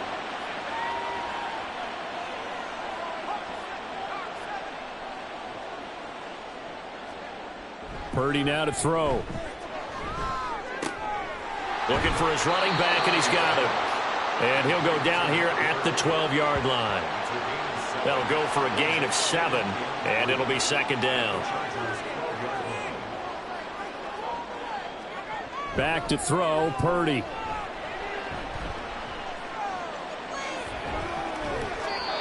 And this will be incomplete. Some of the fans here don't seem too happy about what we've seen in this first half. No, not at all, and I understand why. They look lethargic, out of sync, and it shows on the scoreboard. That is caught. And the Vikings are going to have 1st and goal coming up as they're able to convert there on 3rd and 2.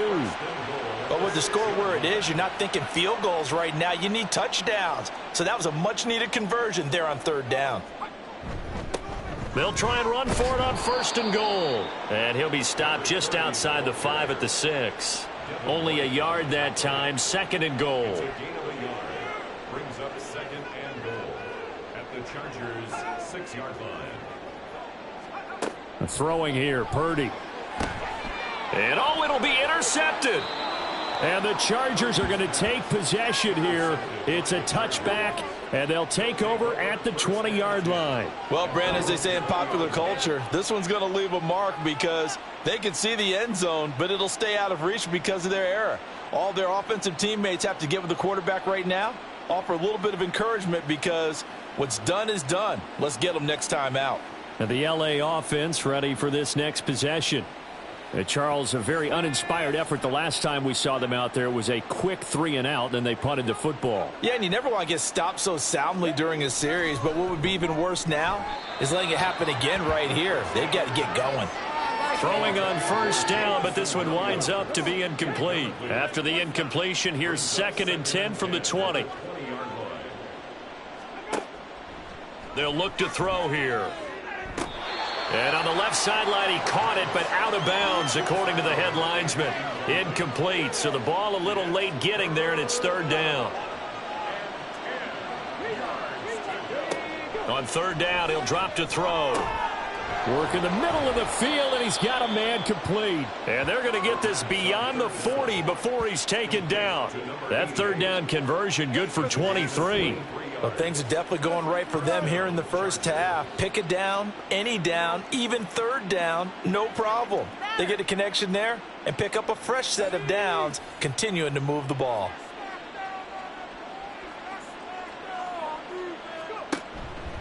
They go play action here on 1st down. He completes that to Garrett Wilson. And the tackle going to be made at the 38. Add the gain here to the previous play, and it's better than 40 yards total. From Viking territory now, they'll come up 1st and 10 at the 38. Again, he'll drop to throw. And he will find his man on the outside. And he'll go out of bounds inside the 15-yard line. 25 yards there on the catch and run. His position, and he's listed as a tight end, but he certainly doesn't run like one, and that's what we're seeing more and more coming into the league. Those guys who can run, make plays after the catch, and gain that additional yardage. And using that speed there to turn it into a pretty nice little gain. 2 yards the loss, 2nd and 12. And that's what I'd like to see out of this defense, a little fire, a little toughness. It hasn't been the best first half for them, but they did do a nice job there, forcing a loss on that play. And it's caught. And the Chargers are looking at 1st and goal as he's tackled all the way down at the 2-yard line. But one of the ways that quarterbacks keep all the receivers alive in a play, never lock in on any one guy. Make sure you keep your eyes moving, scan the field, and here he finds the open guy for a nice pickup.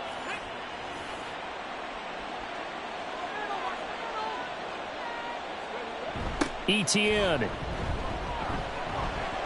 Touchdown, Chargers. Just power football there down near the goal line.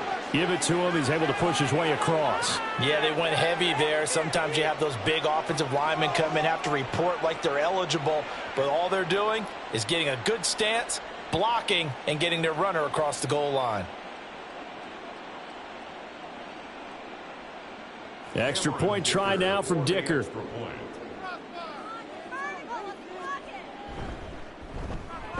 And the lead is now 24.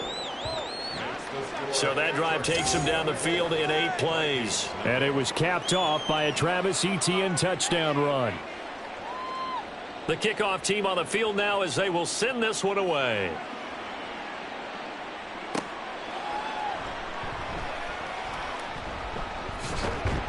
And he's up across the 25 and down at the 28. Minnesota's offense takes over possession. Well, CD, you kind of feel like they're in a bit of a danger zone right here because now you're down 3 scores, and I know we're in the first half, but the way this offense hasn't been able to generate anything, you feel like they probably need to get something going on this drive, right? Yeah, and sometimes I overuse that this is an important possession. But I think this has to be the possession where they come up with an answer because only a few teams in league history have ever come back from a 4-score deficit. And if they don't score here, that's what they could be facing the next time they get the ball. And a big one us here as he's taken down. Joey Bosa. That is now 2 sacks for him here in this first half. They were in the top 5 in sacks in the league coming into this one. That's their 3rd one in this game. Obviously, pass rush has been a strength of this team all year long. And apparently they're not satisfied with top 5. They want to climb that ladder. Yeah, I think it goes back to their offseason. They decided to make it a priority, and it's working out. Now on 3rd and long, they'll look to throw. And this turns into disaster. He's not going to get forward progress. That'll be a safety. Well, 2 snaps ago, I don't think anyone thought a safety was on the table, yet it happened. They caught him on back-to-back plays breaking through the line. No amount of evading was going to save him from a sack on either play. And on the last one, he ran too deep into the end zone to set up the safety.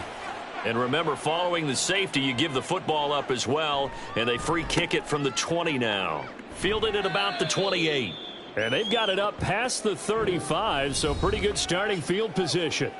As the offense returns, let's take a look at running back Travis Etienne. He's been good. His guys are winning. So far, the recipe working here in the second quarter. And he doesn't like to just tote the rock. He wants to carry his team on his back, and that's what he's done throughout this game. Yeah, he's done that. He'll be hoping to continue that trend. Officially, it's a 1-yard loss. That's going to bring up 2nd and 11. Overall, I'd have to say that was just really good team defense because, to me, you can't pin that one on the running back. He had no shot there. He had a man in his face immediately. 2nd and 11. Got a man, and he hits him in stride. So the completion results there in 9 yards. And it makes it 3rd down and 2 yards to go. 2 minutes remaining in this first half of football. An extra defender in the secondary for the Vikings here on 3rd down. He'll drop to throw. They'll try and set up the screen to Etienne. And he's got enough for the first across midfield to the 48. And that gain of 9 buys them a new set of downs. And that's a gutsy call there on 3rd and short because that's a play that's got a good chance of being blown up in the backfield for a big loss of yardage. But nice job out wide to gather in that screen pass, use his blockers well, and pick up the first down. Out of the gun, they'll look to throw. He finds Wilson and brought down, but able to get it to their 30-yard line. The Chargers passing game rolling a bit here. They've got another first. So 1st and 10 now from the 30. They'll look to throw again. Screenplay. Here's Etienne. This will be stopped about 2 yards shy of the marker. 8-yard gain, 2nd and 2. The Chargers going to signal for the first of their timeouts as they get the stoppage with a little over 50 seconds to go in the first half. 2 yards to go, 2nd down.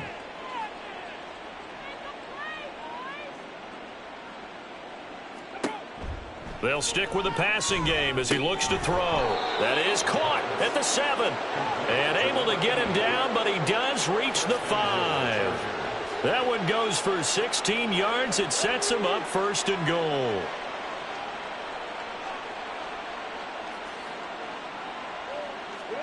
Back to throw again. And this will be caught in the end zone for a Chargers touchdown.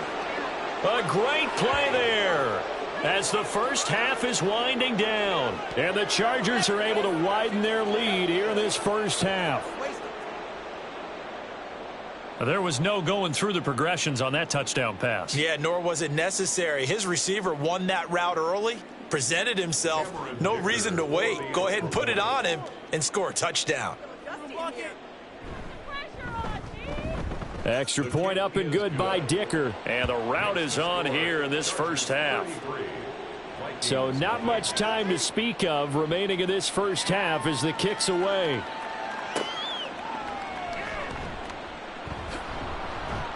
And a decent return out to the 27-yard line. Holding, receiving team.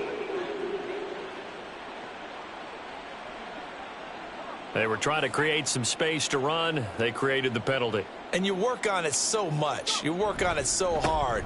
But it's tough to simulate game speed in practice. And that often runs you into a penalty. And he'll just push his way forward for a few as the clock will run. So we have reached halftime. Intermission with the visiting Chargers on top. As we'll send you down to Orlando, and we check in with Jonathan Coachman for our EA Sports Halftime Report. Coach. Okay, Brandon, time for a sprint to the finish, as it's time to get you caught up with what's happening around the NFL here in a pivotal Week 15. We'll get started up at Lambeau. Denver in town to take on Green Bay. And those two are tied up as they play the second quarter. From there, we'll make the trip down to Indianapolis to check on the Colts at home at Lucas Oil Stadium. And you can see, currently they trail in that ball game. Mike Evans, a touchdown reception. Lastly, let's motor up to the Motor City. See what's happening with the Lions at home at Ford Field. As you can see, the score there in the second quarter. Jackson Smith-Njigba, a touchdown reception. One of the top performers in that first half was the running back Travis Etienne. He had a nose for the end zone as he wound up with 2 touchdowns on the ground in those first 2 quarters.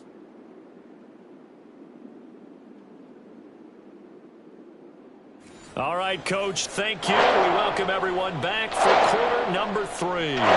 So the Chargers will start the second half with the lead and the football as we're underway in the third quarter. And he'll be stopped right around where he would have been had he gone down to a knee, maybe a yard shy of there at the 24. Heading back out, the Chargers offense, we get a peek at the playoff picture in the AFC. What we do know, Charles, they will be in the playoffs. They currently sit at pole position number 1, but nothing's set in stone right now. They still have to earn that top spot. And it makes me reflect back to preseason when you and I do our tours of camps. The prevailing message in each and every one of them was what? Win the division. Win the division. Win the division. You know you're in the playoffs. It means something. It means a home game. It means a number of other things, but winning the division is paramount. You're right. They won't step off the gas here. They'll wind up losing 3, and now it's third down. And plays like that are exactly what this defense needs here early in the second half to give it a little spark. I think their halftime adjustments, what they talked about, maybe it was just a little inspirational speech. Who knows? But looks like they're ready to go. They'll set up to throw. They'll get this out to the flat for Etienne. And they work this well upfield across the 45. Great way to convert on third down there. 21 yards the play. This offensive game plan has just been sensational. I mean, when you think about all the different ways they've gotten their receivers open so far, it's really been impressive. Scheme, design, execution.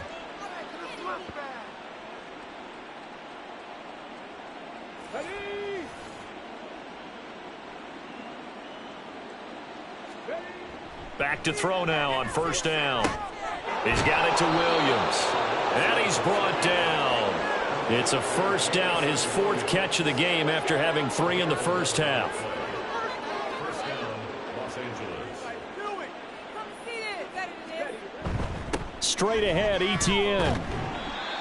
5 yards on the carry. Good pickup on first down. Oh, that was a thing of beauty right there. Look at how quick those blockers fired off the line once the ball was snapped. That was an O-line on a mission, all in sync, and the defense is lucky that play only picked up 5 yards. A throw over the middle taken in, and he gets this one inside the 15, just a yard or 2 shy of the 10. The extra effort after the catch makes it good for a gain of 26 and also a first down. This is just more of the same. This defense has had no answer on a lot of these throws. They've let these receivers run wild, and here's another completion for good yardage. Now a 1st and 10 at the 11.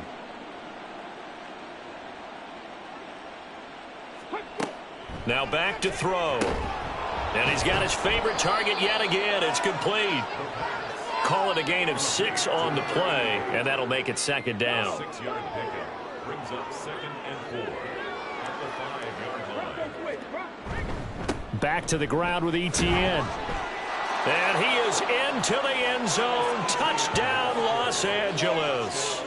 Travis Etienne, a 5-yard touchdown run. And the Chargers take the opening kickoff of the third quarter and drive right down the field to extend their lead. Dicker down to tack on the extra point. And he's been a busy man, 5 for 5 now as he knocks another one through to extend the lead. So that drive in total 8 plays. And it was capped off by a Travis Etienne touchdown run. And he won't return this one. He'll go down to a knee, and they'll start at the 25. It's the Vikings' turn on offense. We get ready for their first possession of the second half. Here's Purdy on 1st and 10. And that'll be caught by Tony. And he's tackled a yard short of the marker. Good gain of 9 on 1st down. Maybe a good spot to take a shot. Here's 2nd and a yard from the 34. Play action. Now Purdy.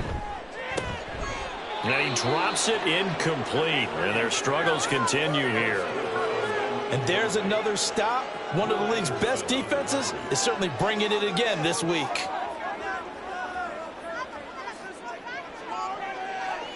On 3rd down, it's Purdy. Throw out wide is incomplete. He's had trouble finding open receivers all game, CD, and that's because really there hasn't been many. This defense has been all over them. Yeah, they're one of the better defenses in the league, and every time I talk to someone around the NFL, they all say the exact same thing. They're so fundamentally sound, it's hard to execute against them. And just a net of 31 here, 40-yard punt, 9 on the return, and out will come the offense as they take over. The Chargers ready to take over. Well, this offense, this team, they are rolling right now, Charles. They've scored on 3 straight possessions. You look at the scoreboard, and they pretty much right now got this thing on cruise control. Yeah, and this is that time of game where you and I have to be prepared, right? Isn't this kind of like that empty the bucket time where you have to go into your blowout material and make sure we have some different things? That's what we're staring at right now, the way this one is going. It'll go as a gain of 4, and that'll bring up 2nd down. 2nd and 6 at the 36-yard line. They're going to look to throw. Etienne bringing in another one. And he slips up past the 45 before being tackled. A gain there of 12 yards and a 1st down L.A.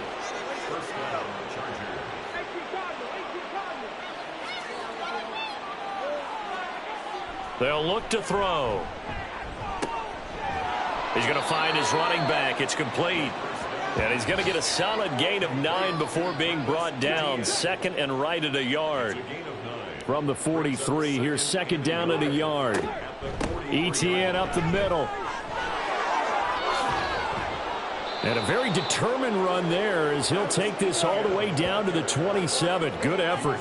66 yards for him on the ground now and 3 touchdowns to go along with it. 3 tight ends in the ball game here on 1st and 10. Back to throw here. Oh, there's that man again. It's complete. And they are able to stop him, but he does take it all the way to the 2.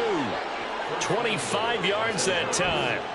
Just picking up yardage in bunches here these last few plays. They have moved right down the field, and just like that, they're going to be set up with a 1st and goal.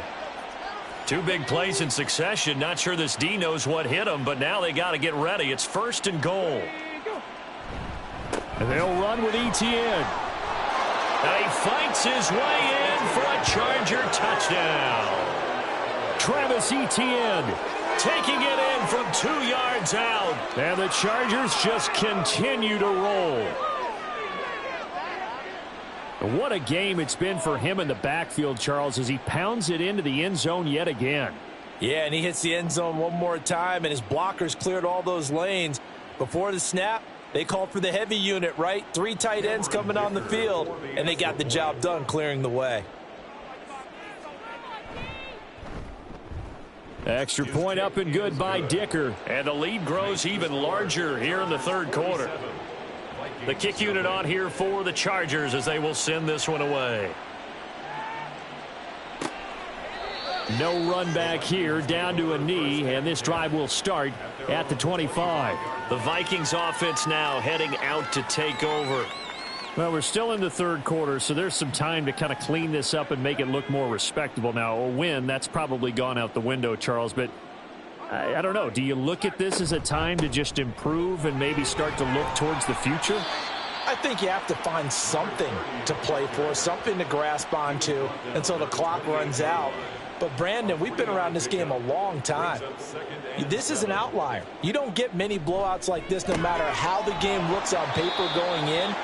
This one has turned out to be everyone's worst nightmare realized. They'll come up now on a 2nd and long after the hold.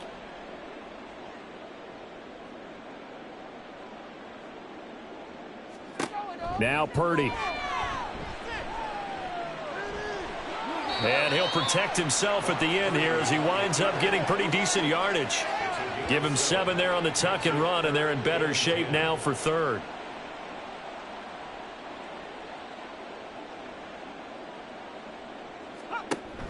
Purdy off the play fake. And that is incomplete. As a defensive back, you have some weapons at your disposal that we don't often talk about. And you can read the receiver's eyes, you can read his hands, and you know that the arrival of the ball is imminent, and that allows you to make a play on it and oftentimes knock it away. And a fair catch called for and made just inside the 35-yard line. It'll be 37 yards there on the punt, and they will take over 1st and 10.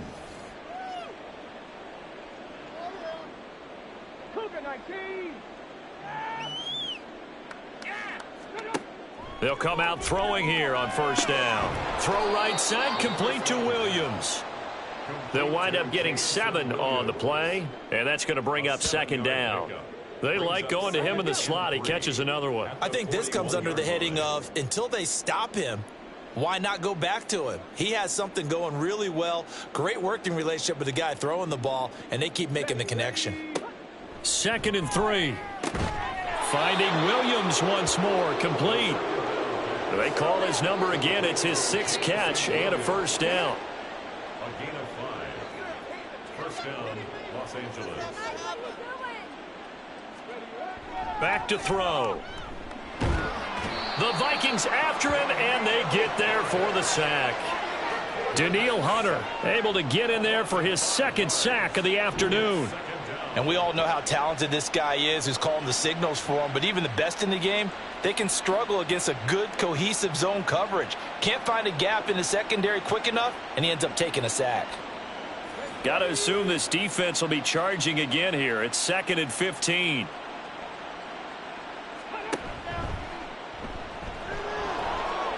Taking it right down Broadway. And he'll be taken down at the 44-yard line. Got exactly what they wanted there out of the RPO and had the defense out of position. One word for you there. Excellent. Because he read all the keys properly, made the right decision, and look at the result. Pretty substantial gain. And he will have 1st down yardage as he's brought down at the 41. Only 3 there on the pickup, but that's enough to move the chains. Under a minute to go in this 3rd quarter as they come up 1st and 10.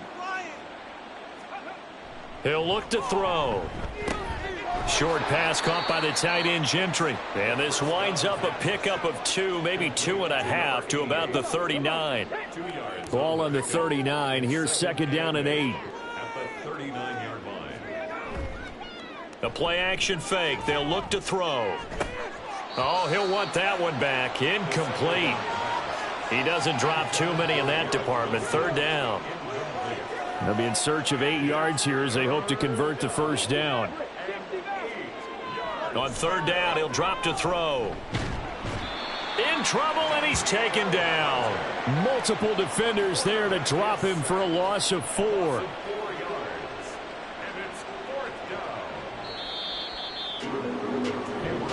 We're off to the 4th quarter here in Week 15. Happy holidays to all. You are watching the NFL on EA Sports.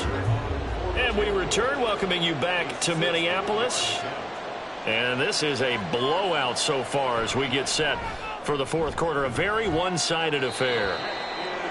Well, they can probably live with that with this late lead in the 4th quarter. That's one of the few things that's gone wrong. You're exactly right. This one was well in hand. That kick there was more for cosmetics, you know, to add to their score. Not getting it, that shouldn't harm them at all. Now the Vikings offense works their way back onto the field. Facing a big fourth-quarter deficit here, things not looking good. You know, this offense, though, they've been in the top half of the NFL so far this season, but in this one, well, their defense has really struggled. So the completion good for 6 yards, and that will bring up second down. One thing I think that's safe to say defensively, the tackling's been really good. And because of that, it's been very, very hard for them to move the ball because you're not getting the benefits of run after catch. They're tackling them almost on the spot. That means you have to run extra plays, harder to move it. Oh, and that one well designed as he'll take this down to the 30-yard line. So 1st and 10 now from the 30. Purdy from the gun.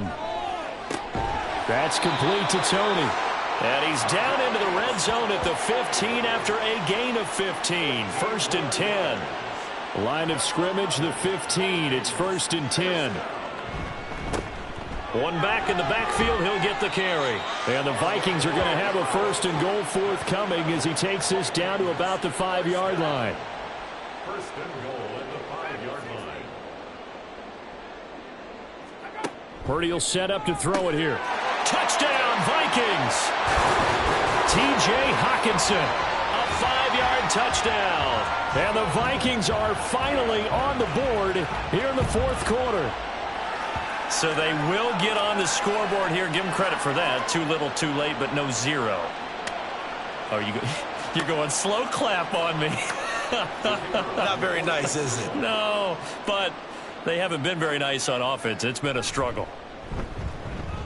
Extra point right down the middle as they make the score just a slight bit more respectable here in the final quarter of play.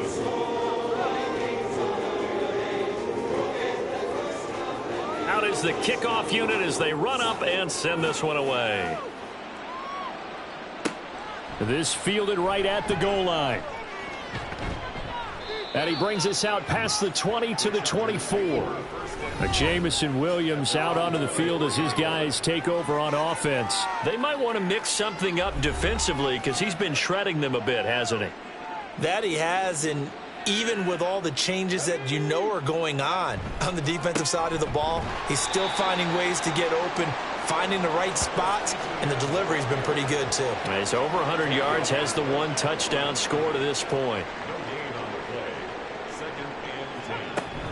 On second down, Etienne once more. And down he goes, but he takes it up to the 40. 88 yards rushing for him so far as his terrific season continues here. Well, that's a carry they have to be satisfied with, and throughout this game, they've been satisfied with what he's given them. Whenever they've needed a big run, a first down, he's the guy they've turned to. And it doesn't matter what the defense thinks. They feel like they've got the confidence to keep handing it to him and keep picking up good yardage. And slow going there as he'll only get a yard, maybe, up to the 41. And we're at the 41, 2nd and 9.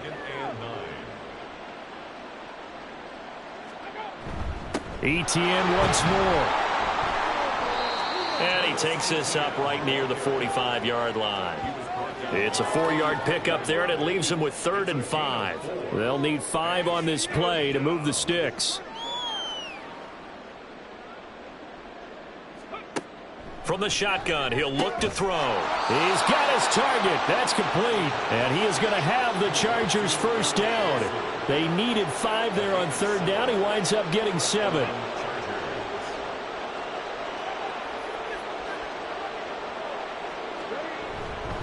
A handoff for Etienne.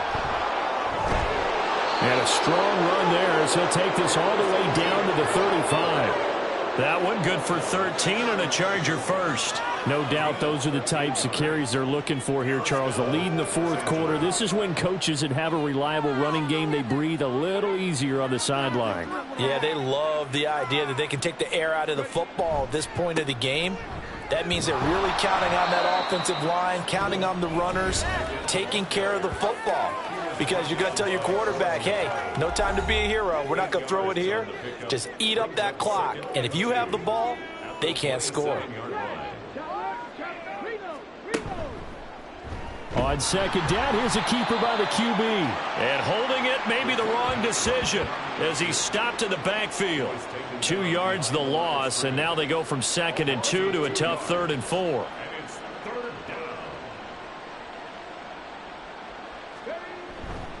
A give to ETN running right.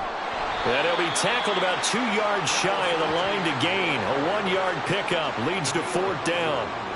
Defensively, we always know that he is tough in run support, and I think the way that he gets there is he understands what an offense is going to do before the ball's even snapped.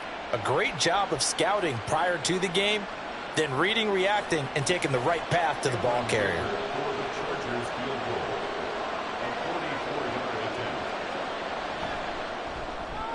And his kick here is good. And that will extend their lead even further.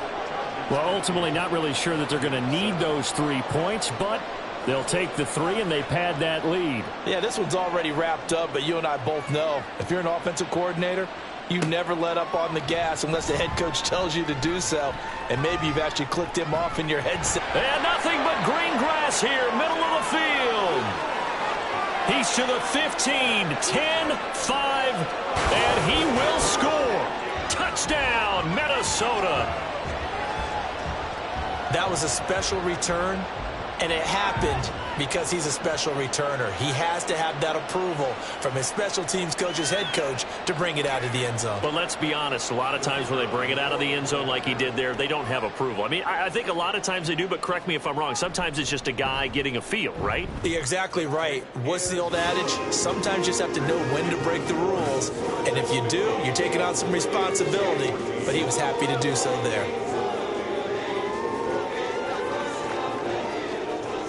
So let's try this again. After the kick return TD, here's yet another kickoff.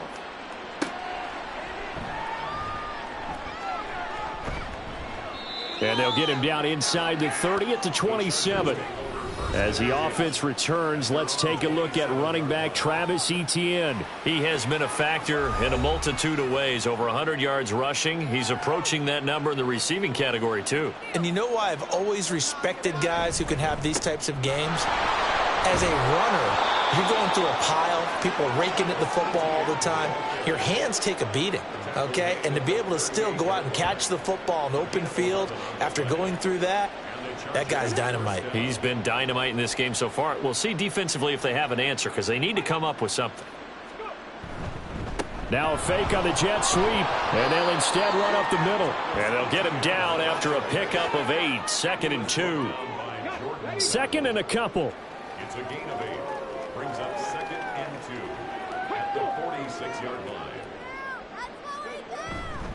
And they'll go again with Etienne. And he'll get it into enemy territory just across midfield at the 49. A gain of 5, good enough for the first down. A 5-yard gain on the play. First down, Chargers. On the counter, Etienne. They're going to snuff this play out behind the line. We have not seen that much today. 2 yards the loss, 2nd and 12. On this day, the ground has been his, but at least on that individual play, we just saw the defense finally with a win. Yeah, they finally got one, and that's a win for them, but all game long, he's seen the holes, and they've been huge for him. Kind of like a baseball hitter in the zone. The ball seems bigger, and he's just whacking it. These guys, they've got it going today. They'll try the left side with Etienne. And just 1 yard here from the 49 to the 50. Absolutely love the effort there. The ability to flow from his inside spot and stop that one at the line of scrimmage. Nice linebacker play. On 3rd down, here's Etienne. And good penetration here. He'll get this down only to about the 49-yard line. Only a yard on the pickup there, and it's going to leave them with a 4th down. Well, praise has to go to the guys on the offensive line because they've had a very nice, productive day running the football. How about that poor defensive line? They've been knocked around the entire game, and while they slowed them down on that run, can they continue to do so? Because they haven't had much success throughout this ball game. This one angles out of bounds at a good spot in the coffin corner. And they're going to mark this out of the 5-yard line. Minnesota now ready for their next possession. Well, I think that the folks here had hoped that maybe this home atmosphere would carry their guys to a surprise victory, but it does not appear that that's going to be the case. There's too much to handle on the other side in this one. He's going to let it fly. Oh, he dropped it. And that's pretty indicative of the way this one's gone. Now a 2nd and 10.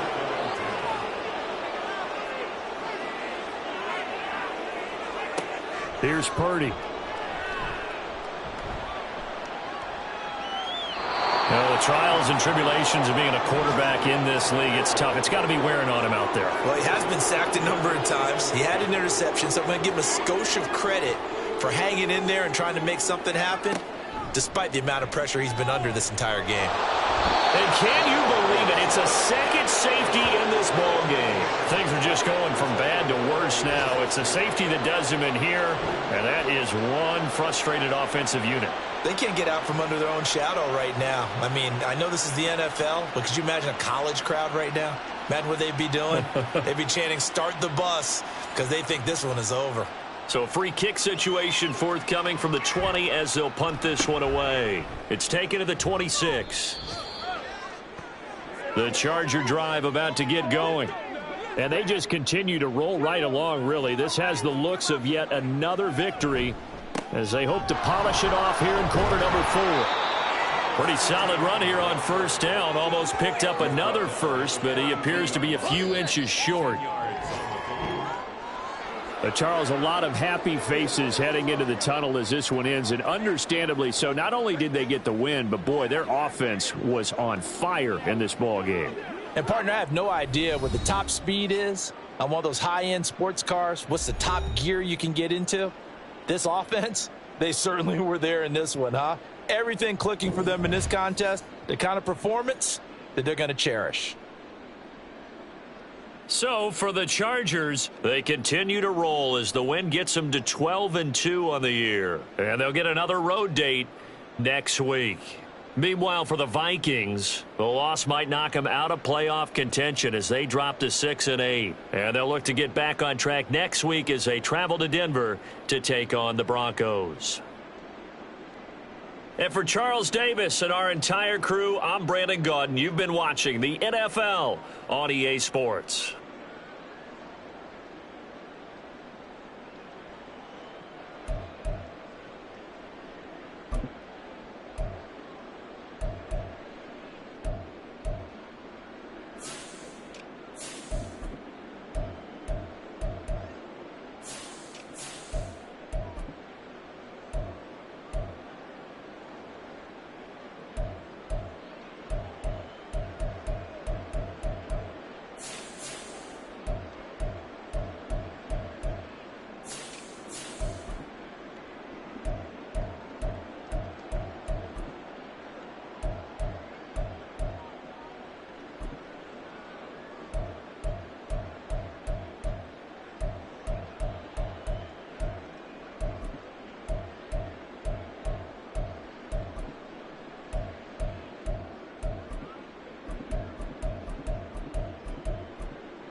It's Week 15 of the NFL. And up next, we'll see Jalen Hurts. After his last game, he's now across 3,000 yards for the season. It's the Eagles and the Giants, and it comes your way next.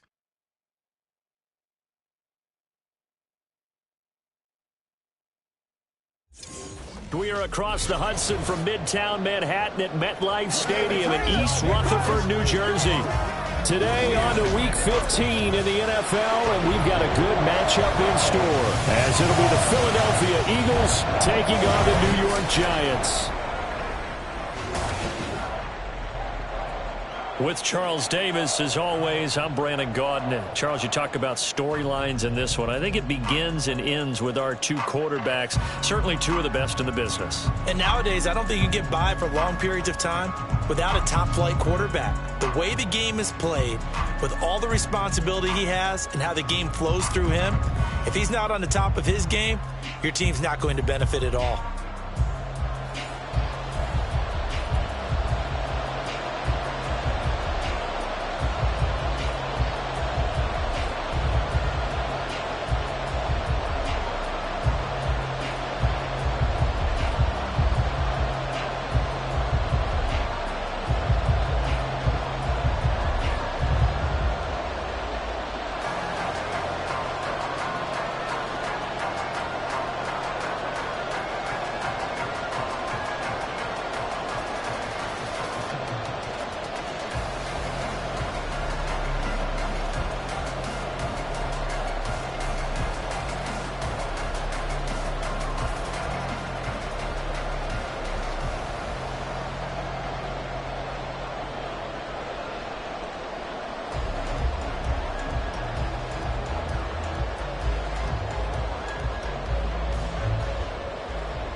Here's the kicker, Jake Elliott, ready to get this one started. And we are underway from MetLife Stadium. Taken at the goal line. Get this out to the 25. So here are the Giants ready to start their initial drive of the game. And trotting out there leading them is their fourth-year quarterback. And there was a positive in last week's loss. No interceptions thrown by him. But he only threw one touchdown pass, and you know he wants that to improve. He might even consider that as part of the reason that they couldn't take the win last time out. I believe we'll see a more aggressive version of him this week whenever they're nearing. And this will be caught at the 30. A big play there on the first play of the game. 48 yards. I've heard of quick strike offenses, but this is taking that to the extreme. I mean, the very first snap of the ball game, normally you're thinking, let's get our quarterback comfortable and get him into the flow of the game, but not here. They come out attacking from the outset, and it pays off in a big way. So now then, the big play has him all the way inside the 30 now, 1st and 10. Now a handoff up the middle. Parker, and he went nowhere. He'll lose yardage back to the 29. What a difference a play makes. A huge step forward and now a small step back as he loses a yard or two. Now they contend with a 2nd and 12 after the loss. Back to throw. Tyler. Complete. Richardson has it. Calling a gain of 3 on the play. And 3rd and 8 now. Now this defense for the Eagles, they were terrific last week in the victory over Buffalo. And no matter what's done throughout a ball game, it always comes back to blocking and tackling. That's the essence of football. But I think it's hard for people to understand just how difficult it is to tackle, especially open field. Very few missed tackles on tape that I saw last game. This team does a nice job of getting their opponents on the ground. So from the 17 now, here's a 1st and 10. Up the middle they go. Parker. And he's eaten up at the line of scrimmage. Might have gotten a yard down to the 16. They work now on 2nd and 9. Brings up 2nd and 9. Off the play fake. Tyler. That's going to be caught by Richardson. The result, only 4 yards there on the play. And it brings up 3rd and 5 now. Brings up 3rd and 5. Looking to throw. Tyler. He'll be hit and taken down at the 21. It'll be a loss of 8 on the sack, and it's going to lead him to 4th down. We're talking about how teams are so competitively matched, and you just want to make those plays that give you an advantage. How about right here? The difference between letting them score a touchdown versus holding them to a field goal, that's absolutely huge with the play he just made. And you know he hated taking the loss there on 3rd down. Matt Gay on for the field goal. A 38-yard attempt. And Gay knocks this one through. And the Giants are off now to a 3-0 lead. It'll continue to be interesting in these wet conditions how these kickers fare, but first test, passed. And how about how the special teams unit handled that? A lot of concentration to make sure the ball didn't slip through his fingers. After the snap, got it down and let him pop it through the posts. And tackled at the 21-yard line, so a net negative there of 4 yards. Philly's offense getting ready, and Jalen Hurts ready to lead them. The 2nd-round pick who started his career at Alabama, then finished with an electric senior season at Oklahoma. And he's had a great season so far throwing the football. Very likely could go over 4,000 yards with a good performance here. And even in an age of passing first, that is no small accomplishment. And now a throw on 1st down there, but it's incomplete. These two teams had met earlier in the season in Philly with the Eagles winning that ball game. So they are looking for the sweep here at MetLife. First carry for DeAndre Swift. And not much doing there. Maybe a yard up to the 23. Well, that's a good start to this drive on the defensive side of the ball. Forcing completion on 1st down. Then you're able to shut down the running play on 2nd. Yeah, I wouldn't be surprised now. A little bit of pressure going at the quarterback in an expected passing situation. And they work this well upfield across the 45. That 3rd down conversion good for 23. Press coverage on the outside, and for defenders, that's the ultimate risk-reward. If you take the risk, can you reward yourself by keeping them on the line of scrimmage? But no, not on that one.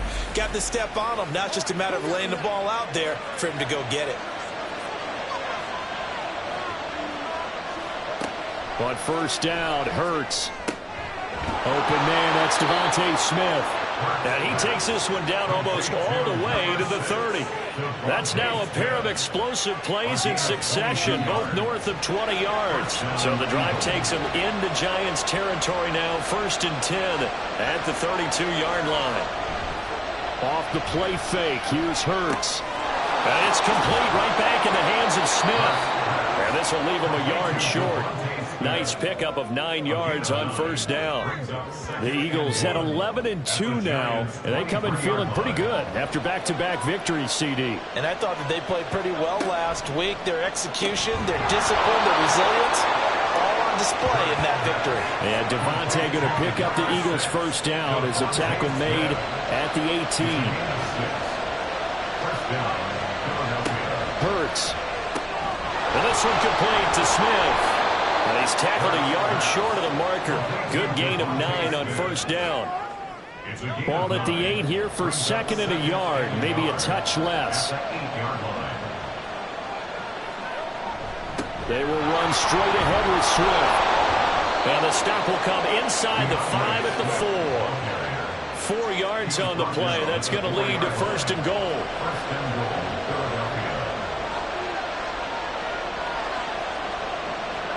Here's Hurts to throw. And Goddard's got it. Touchdown, Eagles. A great effort there with touchdown number 8 on the year. And the Eagles are able to answer the early 3 points and take a 1st quarter lead. Well, the lost sleep that the defensive coordinator had all week preparing for this game, a good portion of it was trying to prepare for him because he's absolutely a phenomenal player. And a lot of times around the goal line, they know it's going to him. it's just so hard to stop. And that's where it really becomes difficult because you're exactly right.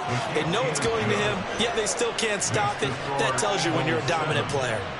Footing always a concern, but the extra point's up and good. And that makes it a 7-3 lead. Here's Robinson. And he'll be brought down right on the chalk of the 20. As the Giants head back out there, let's take a look at the playoff picture in the NFC.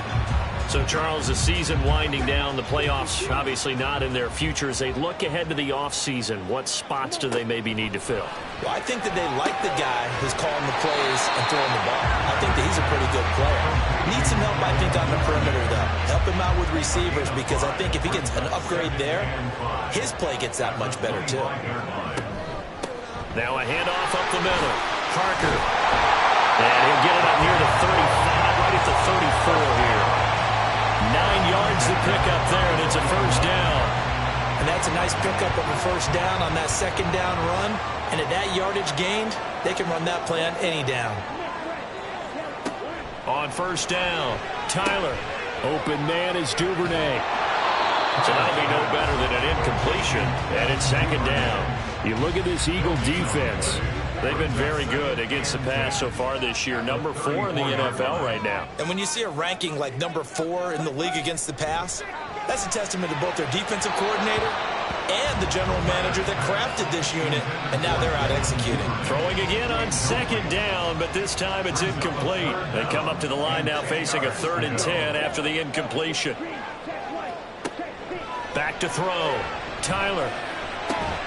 Work in the middle of the field, and he's got a man complete. And he will have the Giants first down as they're able to get the 3rd down conversion.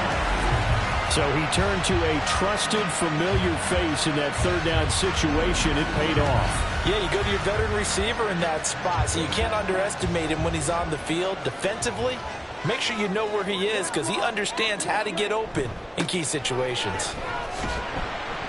They run on first down as they're able to get this forward for about 4.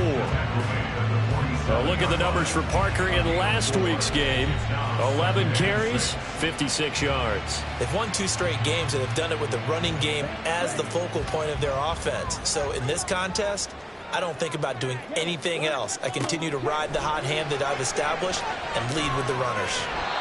They try to throw on second down, but this one is incomplete. The defender certainly didn't forget about him leaking out of the backfield. There was a guy ready and waiting to pick him up in coverage, and that throw had no shot. On 3rd down, Tyler. And this pass broken up. And the contact well-timed there, and now 4th down. Brandon, we saw these defenders flying to the football in their win last week, and nothing has changed. They're still moving around quickly and forcing incompletions. And he'll get this away into the icy winter air. And this will carry out of bounds. Where are they going to spot it now? At about the 18-yard line, it looks like. So back onto the field, here come the Eagles for their 2nd drive. This drive here beginning probably with a pair of motivated groups. Remember, the offense scored a touchdown on their last time out. Looking to repeat that in Charles' defense. They were very frustrated after giving up 6 the last time on the field. And frankly, it's just a battle of wills in a lot of ways because you know they're both motivated, they both game plan for this drive, and they both have specific outcomes in mind. To me, it just comes down to who can execute better and which side can step up and assert its will over the other. A gain of 5, good enough for the first down. A gain of 5, and an Eagle first down. First down, and they go with Swift again. And he'll get a few yards here to the 34. These are his numbers from last week's contest. 22 carries, 102 yards, and a touchdown. And the way they ran the ball last week has to bring a smile to the faces of the entire coaching staff because not only are they seeing a back pile up yardage, they're seeing an offensive line in sync, and that bodes well this late in the season. Hurts throw here taken in as he's able to find Goddard. And able to get this one across the 45 before he's brought down. He had the touchdown on the opening drive. Now he's got a first down.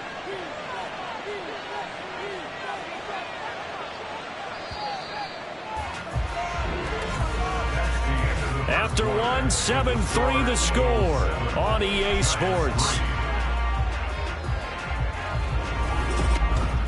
Start of the second quarter, and it's the Eagles in possession. 2 first downs have them up near midfield now on 1st and 10. Throwing is Hurts. Quick slant here to Smith. And they're well past midfield, just a yard or two shy of the 40. So the drive takes them into Giants territory now, 1st and 10 at the 41. Hurts sets up to throw it. He'll find Swift out of the backfield. And this winds up a pickup of 2, maybe 2.5 to about the 39. Here's a 2nd and 8. It's 2nd and 8 at the 39-yard line. Back to throw again. Firing quickly, but it's incomplete. The coverage keyed in on him since that last completion his way. He earned a little more attention on that route, and that made it a lot tougher to get a clean throw his way. Again, he'll drop to throw. And he can't get away from the pressure. The Giants get there. And that'll bring up 4th down on a big sack with a loss of 5. Out now is the punter, Braden Mann. He was called on 3 times in the win last week as his first one here's away. And he'll play keep away from the returner as this one will be marked out of bounds at the 13-yard line. Pretty good spot. New York set to take the field. The last series for him, a little disappointing, forced to punt. And now they'll try to do better here and come away with some points as they begin this drive. 1st and 10. He gets that one complete to Wicks. So the completion good for 7 there. And it's 2nd down. 2 minutes gone by, 2nd quarter.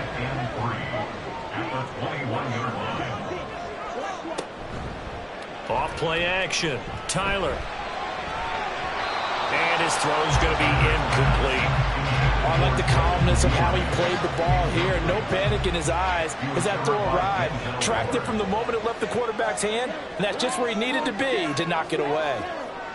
On 3rd and short, they'll try and pick it up through the air. That is caught. And he will have the Giants 1st down as this defense unable to hold. It's a 7-yard gain there on 3rd and 2.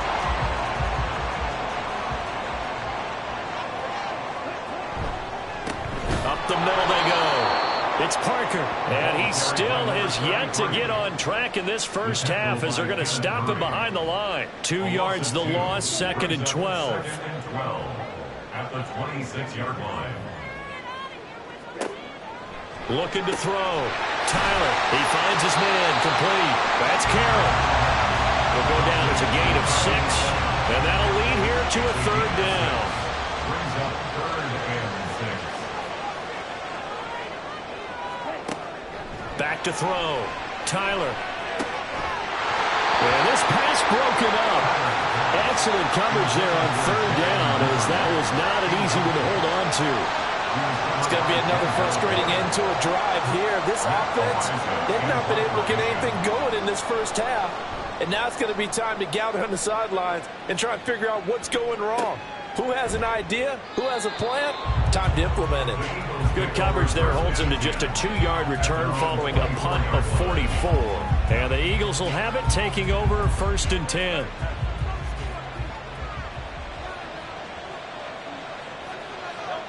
They'll try and start this drive in the air.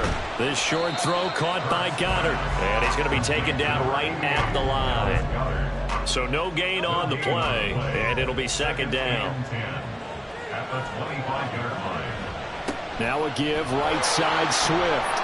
And now off to the races, down the right side. And he will finally be taken down at the Giants' 34. 53 yards rushing for him now, and he's carried the ball just 5 times. A wet track like this, I don't know if it helps anybody, but it probably helps the offensive player running the ball more than the defense. And while they're doing that, there's also the matter of focus. Not letting the elements get in the way of still doing everything you're supposed to do. Although you do think to yourself, I've got to hold it a little bit tighter and be more careful with my footing. He was careful, got a big run out of it.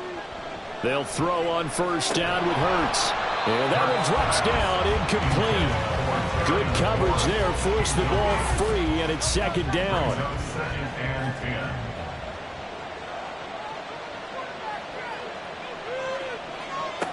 From the gun, it's Hurts. That's complete to Swift out of the backfield. A pickup of about 3 yards as he's taken down at the 31. They need to get this to the 24 on 3rd down. Throwing from the gun, it's Hurts. Able to find the open man. That's complete. Touchdown, Philadelphia. Terry McLaurin, 31 yards. And they are able to add on to their advantage.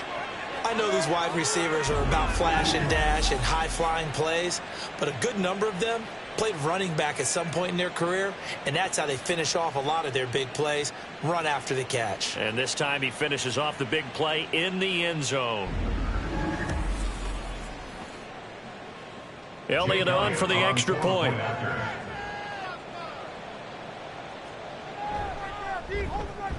And this one's right through to make it a 14-3 ball game. That time, 75-yard drive, 5 plays. And it's finished off by a Terry McLaurin touchdown. And he'll just take a seat, and the drive will begin at the 25-yard line. And New York set to take the field. And this not an easy situation. You're down early, in the elements, you're on the road. How do you get the mojo back? Well, one thing is to remember that as an offensive player, you have a much better idea of what you're trying to accomplish and where you're trying to go than the defender. So in this case, because you know it, you can make your cuts with a little more decisiveness. Maybe a second fake, some double moves, things of that nature to go ahead and try and put some pressure on the defense. Here's a throw right side taken in by his tight end. And he'll be taken down, but not before they work it across midfield. 22 yards there, a 1st down. Well, this hasn't really been a first half to remember on either side of the ball, but I think this kind of makes this an important drive. You'd love to get this back to a one-score game if you can, and that's good work there to get some yardage here and pick up the 1st down. They'll run on 1st down. It's Parker. Sidney Brown in on the tackle. No doubt about it. A really nice job there by the defense, not allowing him to get to the perimeter. But that means your defensive ends, your outside linebackers, the guys that you pay big money to sack the quarterback, they also have to have interest in the running game as well. They did a nice job there holding the point of attack and not giving ground. 27 yards there, a 1st down.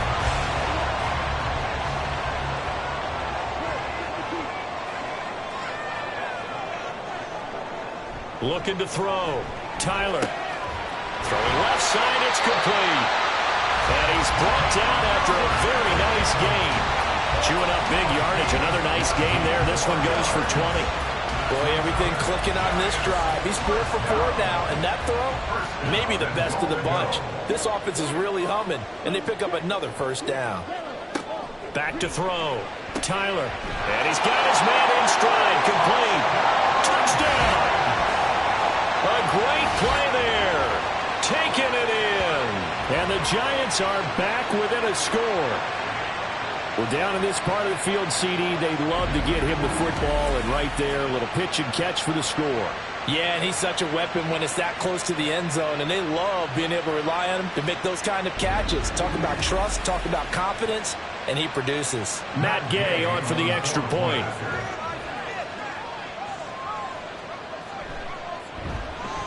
And he's got it. That cuts the lead. It's now 14-10.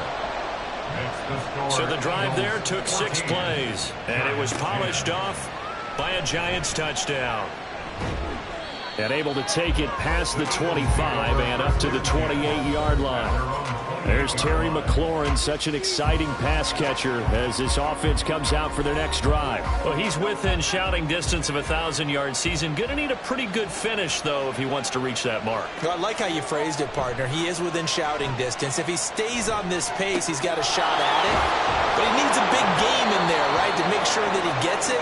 So you know that during the week, in practice, and look, he asks for the ball all the time anyway. He's really going to ask for the ball and let his quarterback know he's open. On 1st and 10, it's Hurts. And he fires one incomplete. I think he's got to be careful not to force anything into coverage right there. There weren't really any throwing lanes. But the best part for him, he's got 2nd and 3rd down to fall back on. Second down, here's Jalen Hurts. He's got Brown on the out route complete. And they're going to have another first down as the tackle's made at the Giants' 43. A gain of 18 and a new set of downs. And defensively, they were in zone coverage there. Do you have to be a little careful? You're losing playing against a good quarterback like he is to not play too much zone? Yeah, you have to be careful about how much time you're giving up. I think it's a good point you just brought up. So maybe if you still want to play zone, you go to a zone blitz scheme. And you can drop anyone out of your defensive front, defensive end, defensive tackle. It doesn't matter. You just exchange someone to bring more pressure towards the quarterback and still try and cover downfield. They don't need to run another play here before the 2-minute warning. Let's see if they do it anyway. Right back to Swift again on second down. 68 yards rushing for him as he has been tough to stop here in this first half. And we've hit the 2-minute mark in this first half of action. A reminder that coming up in 2 minutes' time, we'll check in with Jonathan Coachman from Orlando. He'll have highlights and analysis of this first half of play. Throwing on first down, but this one winds up to be incomplete. It certainly looks like they stopped some fight in them on this series because it seemed like things were headed for the red zone. But this defense gets 2 more stops. They can keep them out of that area. Hurts throws complete to Goddard. And they'll have it in the red zone before he crosses over out of bounds. Give him 10 yards there as this offense is on a roll. This drive continues to plunge forward. On first down, Hurts. And that's going to be caught for an Eagles touchdown. A.J. Brown, an 18-yard touchdown grab. And the Eagles are able to extend their lead. And in the red zone, I guess this is why you have a guy like that on your roster. Without a doubt, and if you have him, you use him because he's a guy who's going to win just about every time. I don't care what the coverage is.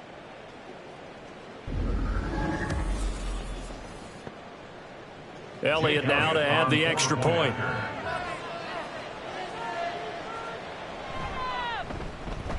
It's good, and it's 21-10. So that drive goes 8 plays. And it's capped off by an A.J. Brown touchdown. From a yard or 2 deep, here comes a return. And the decision to come out of the end zone is going to cost him 5 yards as he's taken down right at the 20. Their quarterback leading this offense back out. He had the touchdown pass last time they had it. And they'll start here with a 1st and 10. Throwing to start the drive. Tyler. And that'll be off the mark, too far out in front, and it's incomplete. He shook his head right when he released that throw. He knew it was going to be a little off target. Yeah, the excitement got him on that one. Wasn't able to control the fact the receiver was open, and it would have been an easy throw. Eagle pressure, too much this time. Down he goes. The Eagles going to take the first of their timeouts as they'll head to the sideline and talk over what to do next. Now the Eagles will use the second of their timeouts as they'll head to the sideline and talk over what to do next. Now Brown. Able to slither by. Now Philadelphia ready to get going on offense again. And thus far, the weather has not slowed this offense down one bit. They've looked good so far in the first half. They certainly have. And think back to our meeting with the head coach. And we asked him because we saw the forecast for this game, didn't we? We said, hey, have you prepared for this? And he talked about the different drills that they've done in adverse conditions, the wet ball drills, things of that nature. He said, I don't think it's going to slow us down much. We tend to handle it pretty well, and he's been right. Creeping up on a minute to play in this first half. They'll look to throw here on first down. And this one incomplete. Threw it down at the feet of his receiver. That certainly appeared to be a play call where they were just trying to make second down, second and short. I think they thought the coverage was off a little bit more than it was. Nice job there pressing up on it and forcing the incompletion. 9 yards, not quite enough, and they'll be left now with 3rd and 1. A gain of 9 brings up 3rd down. Play action. Here's Hurts. Out route pass complete to Goddard. And they'll have it in the red zone before he crosses over out of bounds. Instead of a 3rd and 1 run, they go pass, and they get 12 yards out of it. Now, how about this throw right here? Had to throw it to the left sideline, and you know the timing's got to be correct on this one. Ball's got to be right where it needs to be, and it was. That's because he had great arm strength on that one, able to drive the football. Quarterbacks love it when they can show off their arms.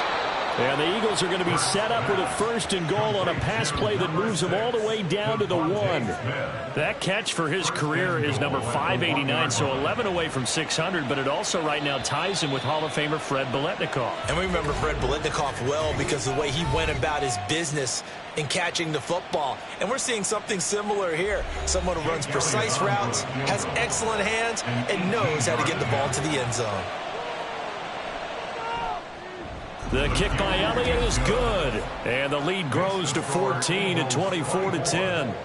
So a capper there to a pretty good first half. And I love the way that they put a chokehold on the clock and pretty much drained everything before they put the field goal on the board as they headed into the half.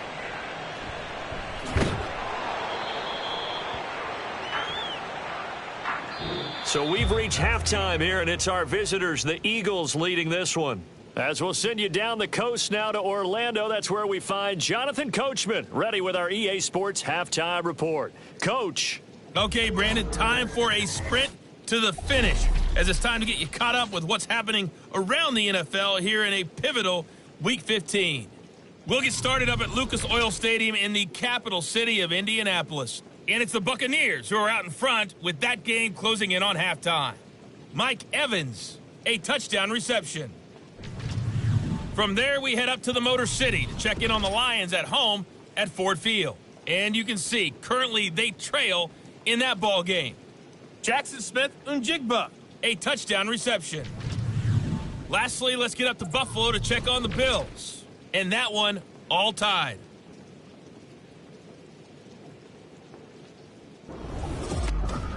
The highlights are fairly one-sided to this point. It's a 2-touchdown difference here at the break. But I wouldn't call this one over just yet.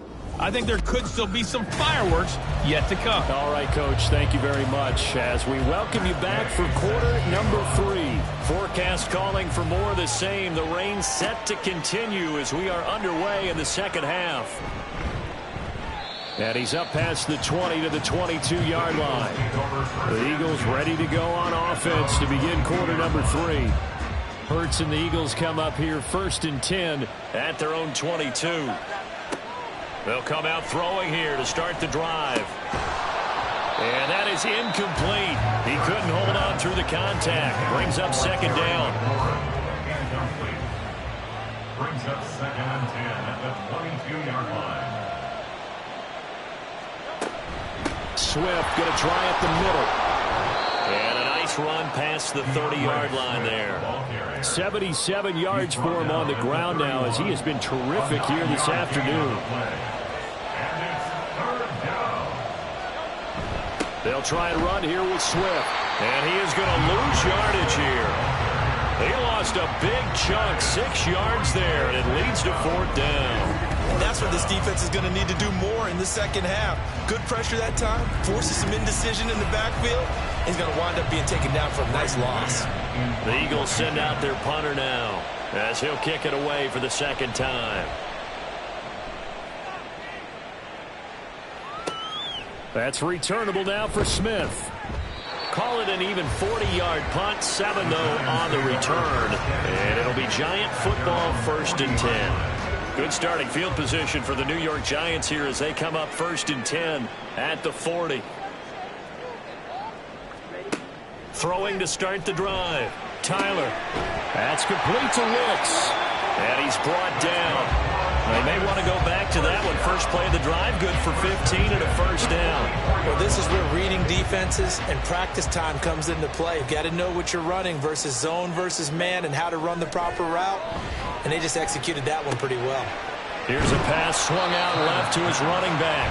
He'll wind up getting just a yard, and it'll be 2nd down. As a defense, you're more balanced when you're in zone coverage because you're able to keep your eyes on the quarterback and see the play develop in front of you. They're able to keep the quick pass in front of them and stop it right at the line of scrimmage. And to the 36-yard line, taken down there after getting 8 yards. This offense in desperate need of a conversion as they come up on 3rd down. is incomplete, but a penalty flag coming in. This could be a first down. Defense. Thought they were going to force a fourth down. Instead, P.I. gives them the first. And that's frustrating because you think you've taken them really deep into the count, haven't you? Instead, you've got to start all over. That can really, really be demoralizing. So the completion good for just 3. And it'll be second down. Brings up 2nd and 7 at the 18-yard line. They'll try the left side. Parker. And he gets it inside the 10 to the 9. It's a 10-yard gain there to set him up first and goal. I think they like this drive a little bit better there, partner. Running game helping out, picking up some of the slack. Because remember the last drive, they went 3 and out. Looking to throw. Tyler. So nothing doing there, and it's second and goal. Well, that was a simple throw and catch, but even with that completion, 0 yards gained, so they're behind schedule on down and distance. I think they were hoping to get it to him. He could make a man or two. Touchdown, Giants! A great effort there. With a second touchdown of the game and 5th on the year. And the Giants have got it back to within a score. That's a score you felt they had to have here in the third quarter to get back in this game. And you know that there's an emphasis on their side. Hey, we know this. We know where we are. But sometimes that binds you up so much that you try too hard, you don't get the score. A perfect combination of urgency, yet relaxed enough to get it done. Extra point by Gay is up and good. And that cuts the lead to 24-17. Following the touchdown, here's Gay to kick it away. This taken in at the goal line.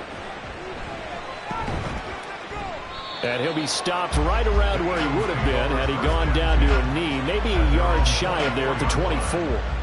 Hurts and the Eagles come up here 1st and 10 at their own 24. On the ground, it's Swift to start the drive. And up to the 35 before they're able to knock him down. 81 yards on the ground here for Swift. He's got a first down as well. Most of their damage has been done through the air. I mean, they've rung the bell 3 times with passing touchdowns. But guess what? Ground game has not been neglected. Nice little burst right there. Hurts. This short throw caught by Goddard. Just a gain of a couple there. And that'll make it second down. A gain of 2 brings up 2nd and 8 at the 37-yard line. Here's Hurts to throw. And that'll be incomplete.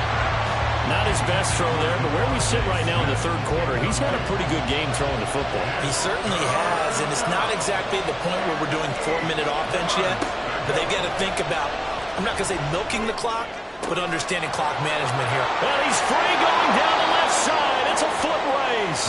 A big play there for Philly. 41 yards. When they've needed a play this year, he's certainly been the guy to deliver it. As this season has gone on, he's been awfully consistent and sometimes spectacular.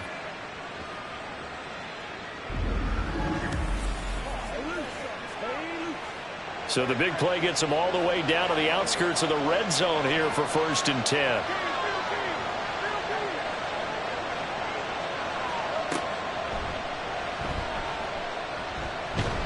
And they're going to stop him right at the line of scrimmage. Just no cutback lane to be found whatsoever.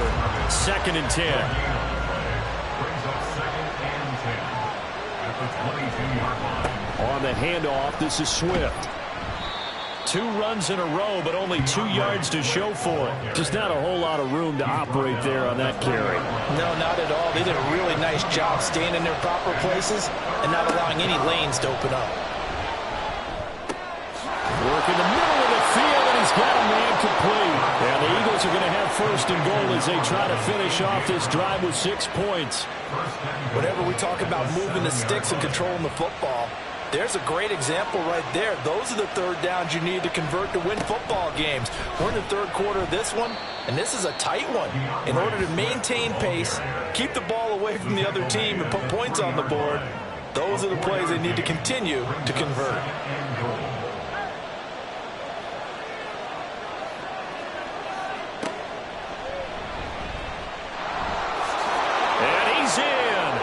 Touchdown, Eagles. Jalen Hurts, a 3-yard run as he kept it himself. And the Eagles have taken a 2-touchdown lead now. Circle that drive because that might be one to remember. Well executed to give them a little cushion. Well, let's take it into the boxing ring. You talk about them commanding it, keeping the fight where they wanted to, whether it's in the center of the ring or putting them on the ropes because it was jab, jab, jab. And finally, the haymaker to put that drive away. Elliott good with a PAT. And the lead now up to 14. Now after the touchdown, here's Elliott on to kick it away.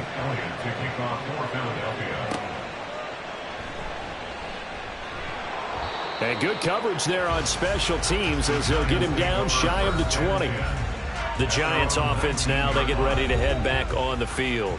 A lot of time for this unit to game plan on the sideline after that drive that they watched the other side just score. But remember, last time they were out, they scored as well. All right, rifles one, and that's going to be intercepted.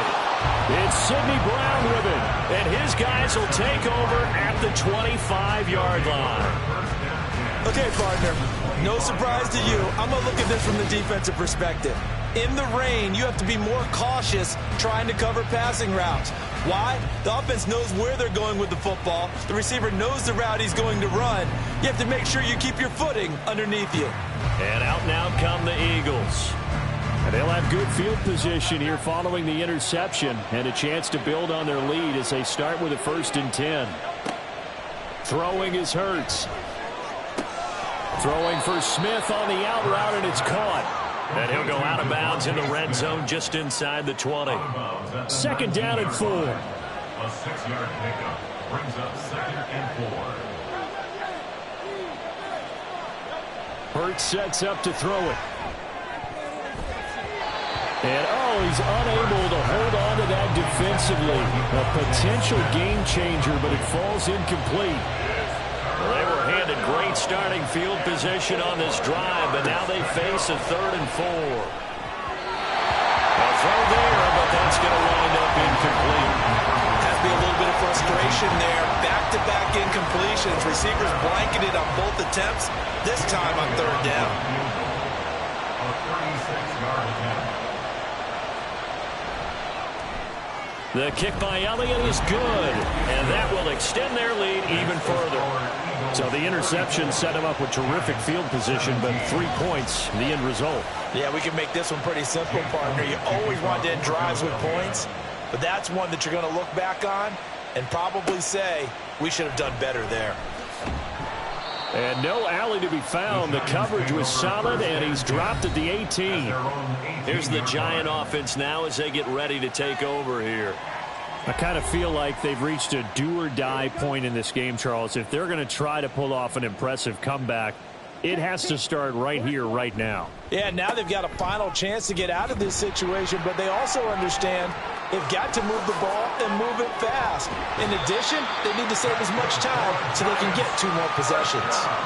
Great way to start the drive. 20 big ones and a 1st down.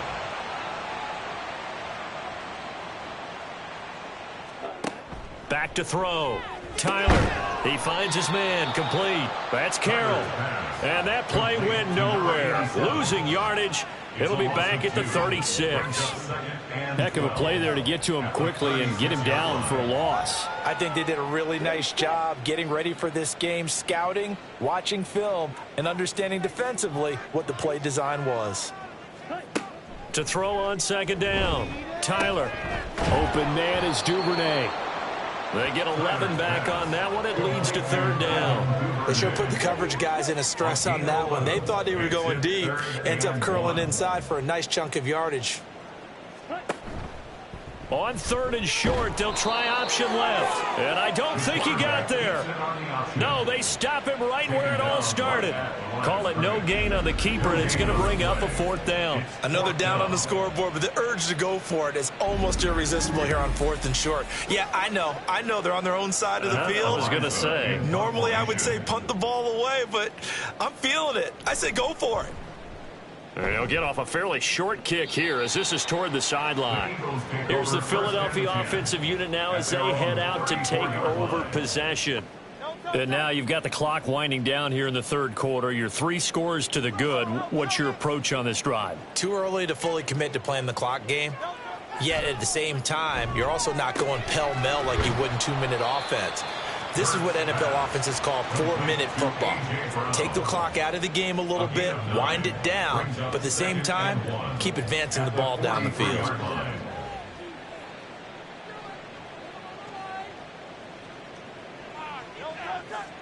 Second down. Here's Hurts. This short throw caught by Goddard. And Goddard going to have an Eagles first down as a tackle made up at the 48-yard line. And an Eagle first down.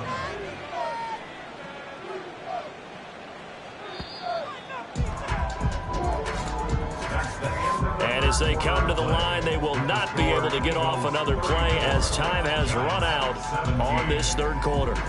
This is the National Football League on EA Sports.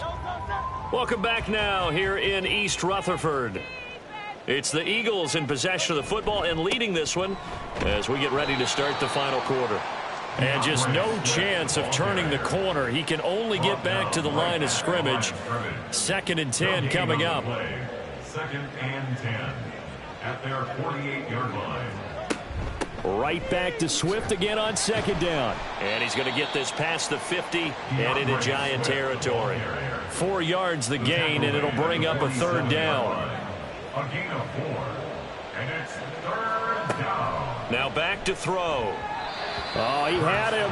He was open, but he couldn't get it to him. It's incomplete. I know coaches tell us all the time that having a powerful arm isn't the #1 thing they look for in a quarterback. But when you're trying to throw inside routes and you need to put some heat on it, it helps to have the big gun. In this case, just a little bit too much. And he didn't quite have the backspin on that one. It hits at the 4 and continues into the end zone. It's a touchback.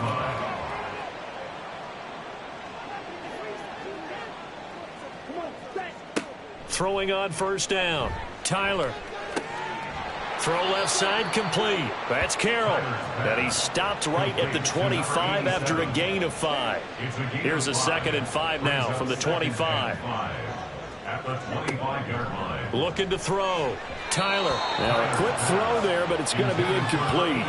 At this point, down big, you'd have to imagine this defense are just going to sit back, blanket the field as best they can. Yeah, this is actually the easy part of the game for them because, just as you noted, they can sit back, keep everything in front of them. But they've blanketed the field the entire game using a variety of coverages. And he gets this one just shy of the 40. They'll mark him down at the 39. 7 catches for him now, and this last one, a first down. You cannot write these guys off just yet, not with a quarterback like that under center. You mean it actually crossed your mind with him running the team that you could actually maybe write this game off? Not yet. Not a chance. Not with him. We've seen it too many times. They'll look to throw again. And this one nearly picked off. Kind of surprising to see a defender of his caliber let it get away, but get away it does, and it's 2nd down.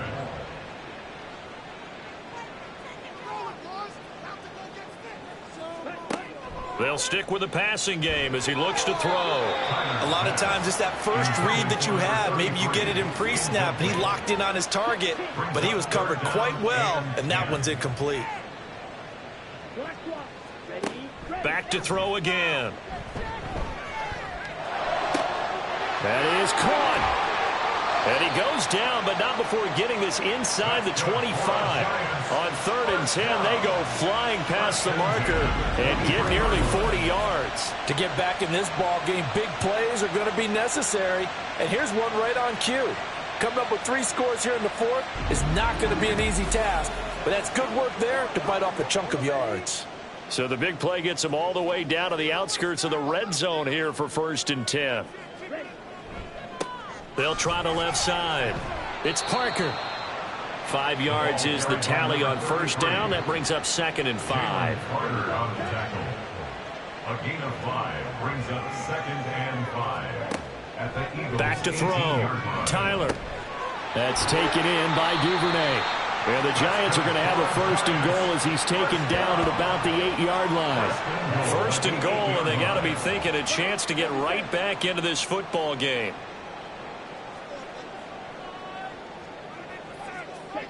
Looking to throw.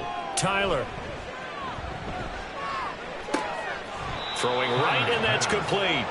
And they go the wrong way on this one. Losing yardage back at the 12. It'll go as a loss on the play. Not what you need down here. It's going to be 2nd and goal. Now a handoff up the middle.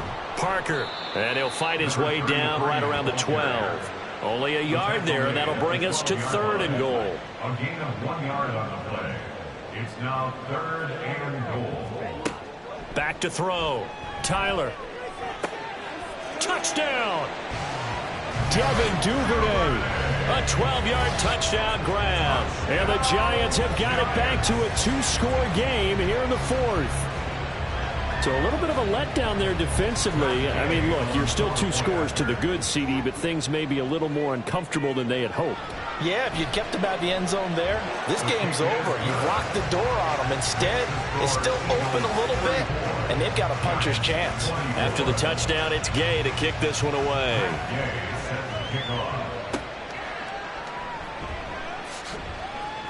And he won't get this to the 20-yard line as he's down at the 19.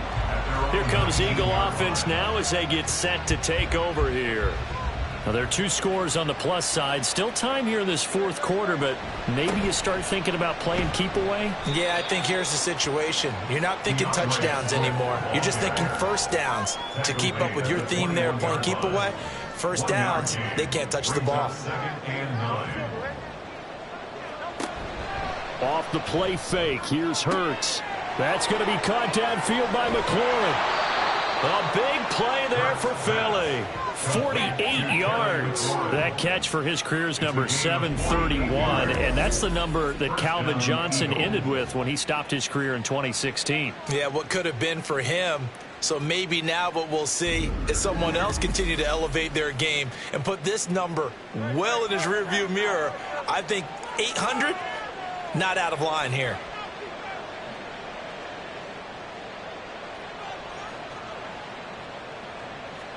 They'll throw on first down with Hurts. Throwing it Terry McLaurin's way again, and he's got it. And he'll be out of bounds as he gets this down to about the 21 or 22.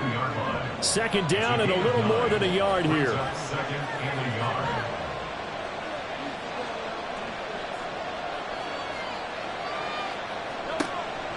They're going to look to throw. That's complete to his receiver, McLaurin. He has a first down, and that catch will also put him over 100 yards receiving now on the afternoon. First down, Philadelphia.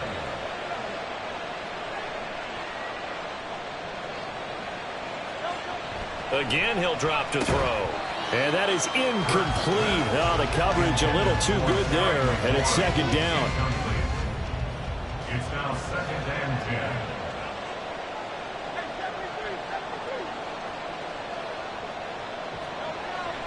They'll look to throw. Flushed out right. And stopped a few yards shy of the goal line at the 3. Hurts dangerous when he runs that football. He's got a first. Well, there you go. Save your best scramble of the day for a big-time situation in the 4th quarter, picking up the first. You don't want to use it up early, right? You want to make sure you save it for that exact moment, that key time. And that's what he did, although you and I both know it wasn't planned that way. But what a nice job using his eyes. And now hold everything here as the challenge flag is out. And we're going to get a review of that last play. They're taking a peek at whether or not those feet were in bounds, and obviously a big call here in the end zone. And not just the feet. How about the hands? How's the ball possessed while the feet are hopefully getting down in bounds? That's what they're trying to look at to see if it all comes together.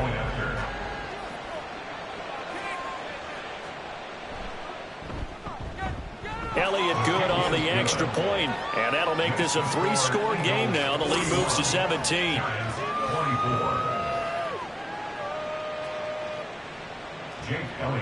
Now after the touchdown, here's Elliott on to kick it away. And it'll come out to the 25 as he will not attempt a return. The Giants offense now gets ready to head back onto the field. And they unfortunately are staring at a mini losing streak developing, trailing here in the 4th quarter This would be their third straight defeat. And that's going to be too high, out of bounds and incomplete. And they're at the point of the ball game now where they've got to take some chances. They've got to put the ball in the air and just see what happens. But this defense knows that all too well. Now a toss left side into the hands of his tight end. And he's going to get a good gain of 9 here up to the 34. A gain of 9 brings up third. On third and short, they'll try and pick it up through the air. And the throw there going to be incomplete. Sometimes the game is pretty simple. Put a few extra defensive backs on the field, give them nowhere to throw the football, force the incompletion, and get off the field on third down.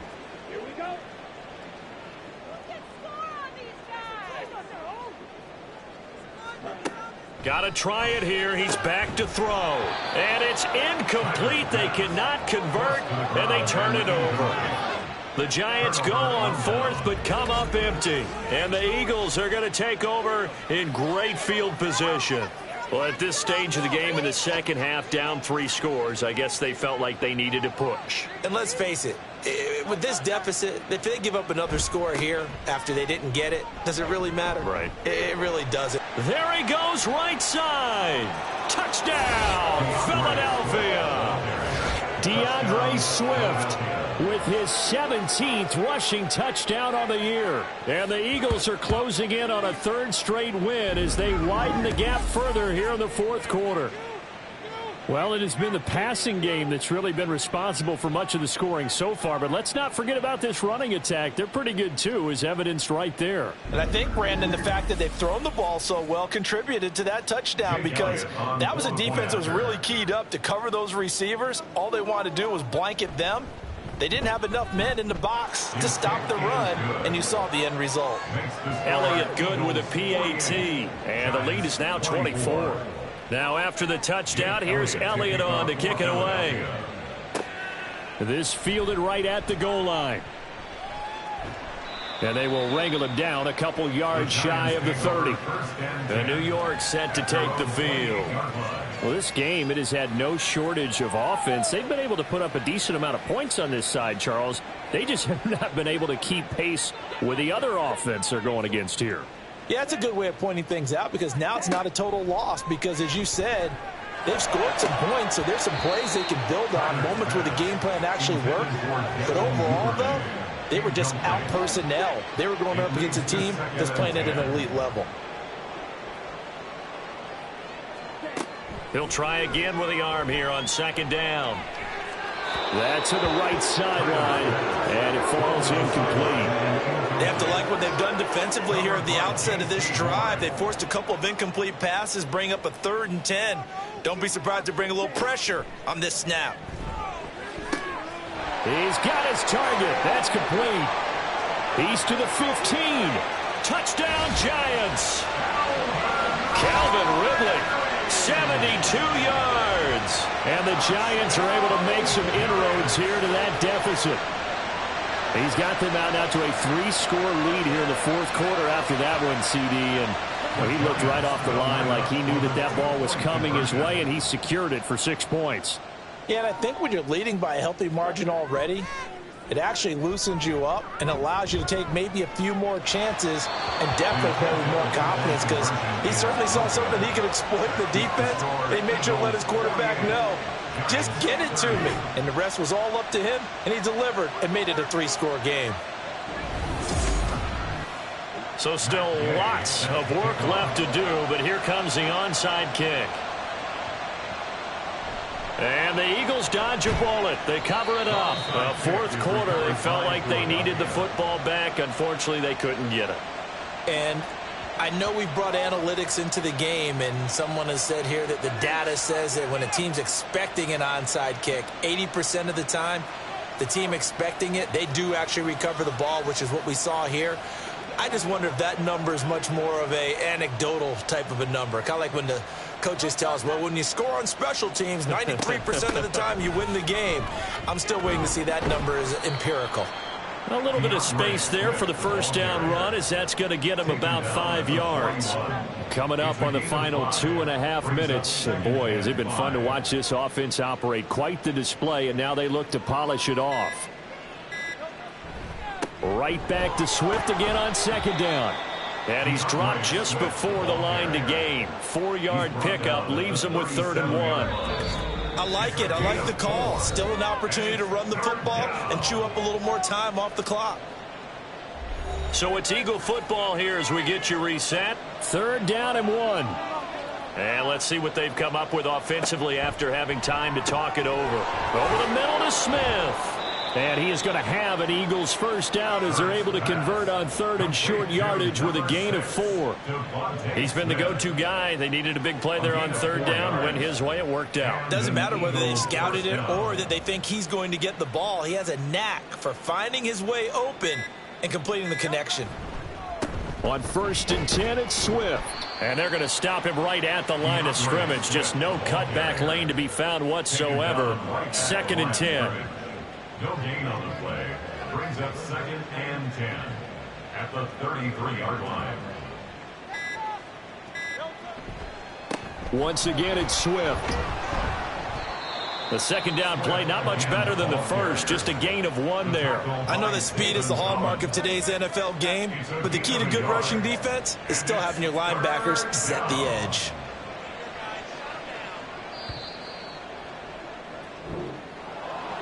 Charles, a lot of happy faces heading into the tunnel as this one ends, and understandably so. Not only did they get the win, but boy, their offense was on fire in this ball game. And partner, I have no idea what the top speed is on one of those high-end sports cars. What's the top gear you can get into? This offense, they certainly were there in this one, huh? Everything clicking for them in this contest, the kind of performance that they're going to cherish. So for the Eagles, they continue to roll as the win gets them to 12-2 on the year. And they'll get another road date next week as their opponents will be the Washington Commanders. Meanwhile, for the Jets, their slim playoff hopes are gone now as they fall to 5-9. And they'll try to turn things around next week as they have a matchup in New Orleans against the Saints. So for our entire crew, alongside Charles Davis, I'm Brandon Gaudin. Thanks for watching, everybody. We'll see you next time.